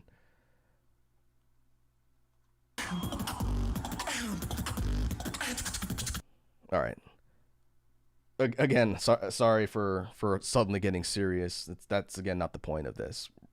We're just supposed to be looking at cool beatbox stuff, not talking about serious issues in the community. But they're valid. So going back to the battle here with B-Art and D-Lo. Again, I put this one on the list for the media share because it's one of my favorite battles of all time. We followed this up with the So-So versus Beatness battle, like Edward was mentioning. So-So was someone I didn't know about, and now he's one of my favorite loopers and performers just because he's a hoot to watch on stage. And if we look at the list for GBB 2021, that's one thing I wanted to check, so it's a good thing we pulled this. So-So placed into the Loop Station solo by Wildcard. That's right. I need to dig up his 2020 Wildcard and see what it was. Because again, the competition's all weird because they couldn't hold an actual in-person event last year, but they did do a placement in 2020 for Wildcards, and I think they're rolling all that into 2021. So I'll definitely be looking forward to seeing So-So on the stage. All right, let's get rid of that. I will look into that later. For future content, I'm going to have to look at the timing when it comes to the event for GBB, when it's going to air, when the stream's going to broadcast. Chances are, actually, this tells me what date it is, right? 12th edition Grand Beatbox take place Poland, October 22nd to 24th. October 22nd is a Friday. 24th, Friday through Sunday. Okay. I am going to be taking a look at the battles and reacting to them. I just don't know what format I'm going to use to do it. Chances are doing it live is not going to be feasible just because of the timing. And I don't think I want to just watch the entire event in real time and provide my analysis and whatnot while people are watching. I'd much rather do it in a format like this where I can break up the battles and watch A person versus B person. We watch the battle, we talk about it, and do some analysis that way. So depending on how it works, it'll most likely be after the event's done. I will not be tuning into the event if I end up doing it that way, and I probably will at this point. If I end up reacting to this stuff after it's done, I won't watch the battles before, so I don't know the outcome. I'll try and avoid spoilers, which is going to be the real tricky thing, and just get the raw VODs or stream archives from GBB so I can watch the battles and hopefully not know the outcomes. And then we can get together. Maybe we'll do it in a media share format like this. If I can organize all of the stuff, which Swiss Beatbox should have on their channel, then we can do it like this, where I put a playlist together and say, all right, let's look at the solo beatbox quarterfinals or whatnot and watch battles, talk about it, and then go all the way up to the championship. And then maybe do the same thing for loopers. So I'll have to see how much content that's going to be. Maybe we do 2 different streams where I do one for beatboxers and one for tag beatboxers and one for Loop Station. Since we did them all, it'd probably be like a 5-hour stream. And that would be it. That'd be a lot. So we'll look at it and see, because I definitely want to talk about it. And then between now and then, I need to move some of this stuff into another playlist, because we didn't get to everything on my media share playlist today. But that's fine. Hopefully you guys... JH's official Blu-ray says 3 streams in one day. Probably not. I'd much rather do 1 stream in a day and do like a 3-hour stream looking at all of the solo beatbox battles and giving them their time. And then we do another stream on a different day. It's like 3 hours looking at tag battles or Loop Station. Because if I did that all in one day, that'd be like 9 hours of content. And I don't think anybody wants to watch me talk about stuff for 9 hours. So we'll break it up, most likely. But considering I've never looked at stuff in real time, opposed to stuff I've already seen, you guys are going to get much more candid reactions from me as opposed to stuff I've seen before. Everything we covered today I've seen previously.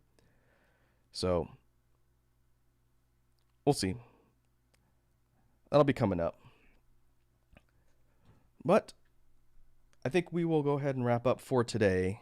Once again, thanks to all the folks that stopped by and hung out. This was an experimental format. I've never done one like this before with Media Share, but I think it worked out well, so we'll be doing this again in the future. Before we jump off for the day, since I know we have folks tuning in that we're just jumping on, I'm going to outro the stream with the new loading screen that I got commissioned and let it run for a couple minutes, and then I'm going to pull the feed. So I'm going to switch over to that format. But once again, thanks again for tuning in and chatting, and I will catch you guys in the next stream. Shoutouts to Wazzy at Toxicure for doing the animations on my outro or my loading screen. So we'll go ahead and jump to that, and then I will catch you guys later.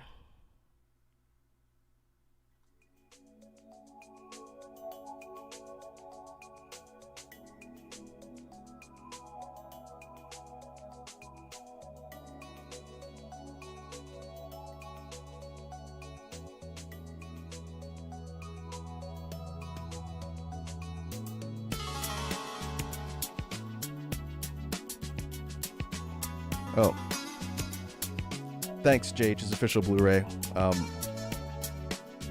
Always good to get feedback on the audio because I'm paranoid about my audio. So thanks for giving me the thumbs up on that.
Oh yeah, real quick. Let me drop the volume on this. It's something I forgot. Edward, if you're still on stream, before we jump off, I know you mentioned in the previous one we did where I was working with poses that you wanted to see the Jacko pose. I don't know if you saw the comment I put on that stream archive, but I did fulfill your request. So it's on my Twitter.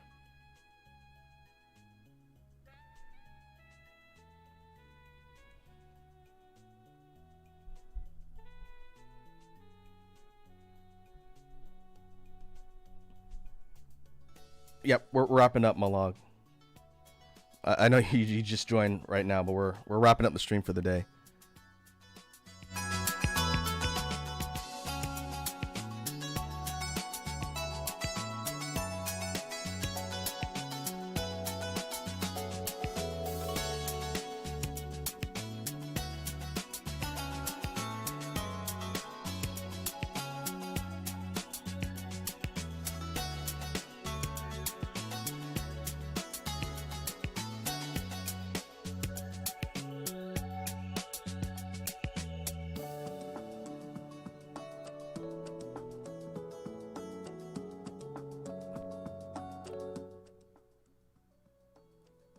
Oh, that's a good question. Before we jump off, Malog, the reason why it says it loading is because I wanted to show off for the folks on the stream. I just got this animation done recently, so I'm debuting it today. So I just wanted to show off the loading animation before we end. I don't have an outro yet, but I will soon. In the future, I won't have this playing. It'll just we'll be done, and we'll have an outro.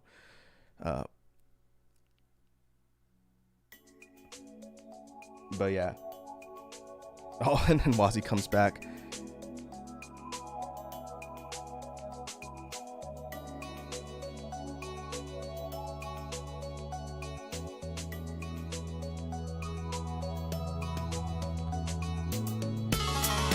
let me drop this down a little bit so I can talk.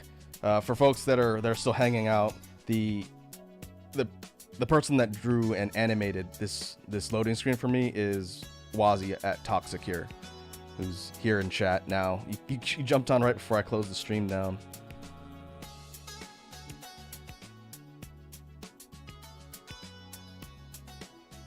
And Malak says, when N just made Punton Battler. Yeah, sorry about that. We're wrapping up, but as soon as I close the stream down, I'm gonna put the archive for today's stream up on the channel.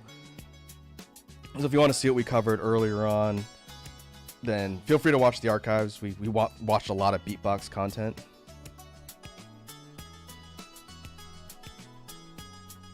Let's make sure you guys can still hear me. Sorry.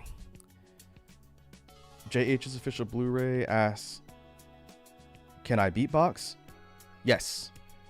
I didn't really do much of it on today's stream, aside from demonstrating some stuff that we talked about in the media share. But what I do here on the channel, maybe once a week or so, I'll do jam streams where we'll do beatbox practice drills and talk about sound theory and technique. And another component of the jam streams is me using my loop station to create BGM tracks for the stream with input from chat. So we didn't do that today, obviously. Today was just a straight up beatbox media share. But in the future, we'll be doing more of that, where we basically do a collaborative song construction to use as background music for future streams. In addition to that, we do a mix of gaming and art and other stuff, in addition to beatbox content. So a little bit of everything. If you're curious, you want to check out the archives for stuff we've talked about before, feel free. I need to go and figure out next week's stream schedule so I can post it on Twitter and what I'm going to focus on. But yeah, a little bit of everything here.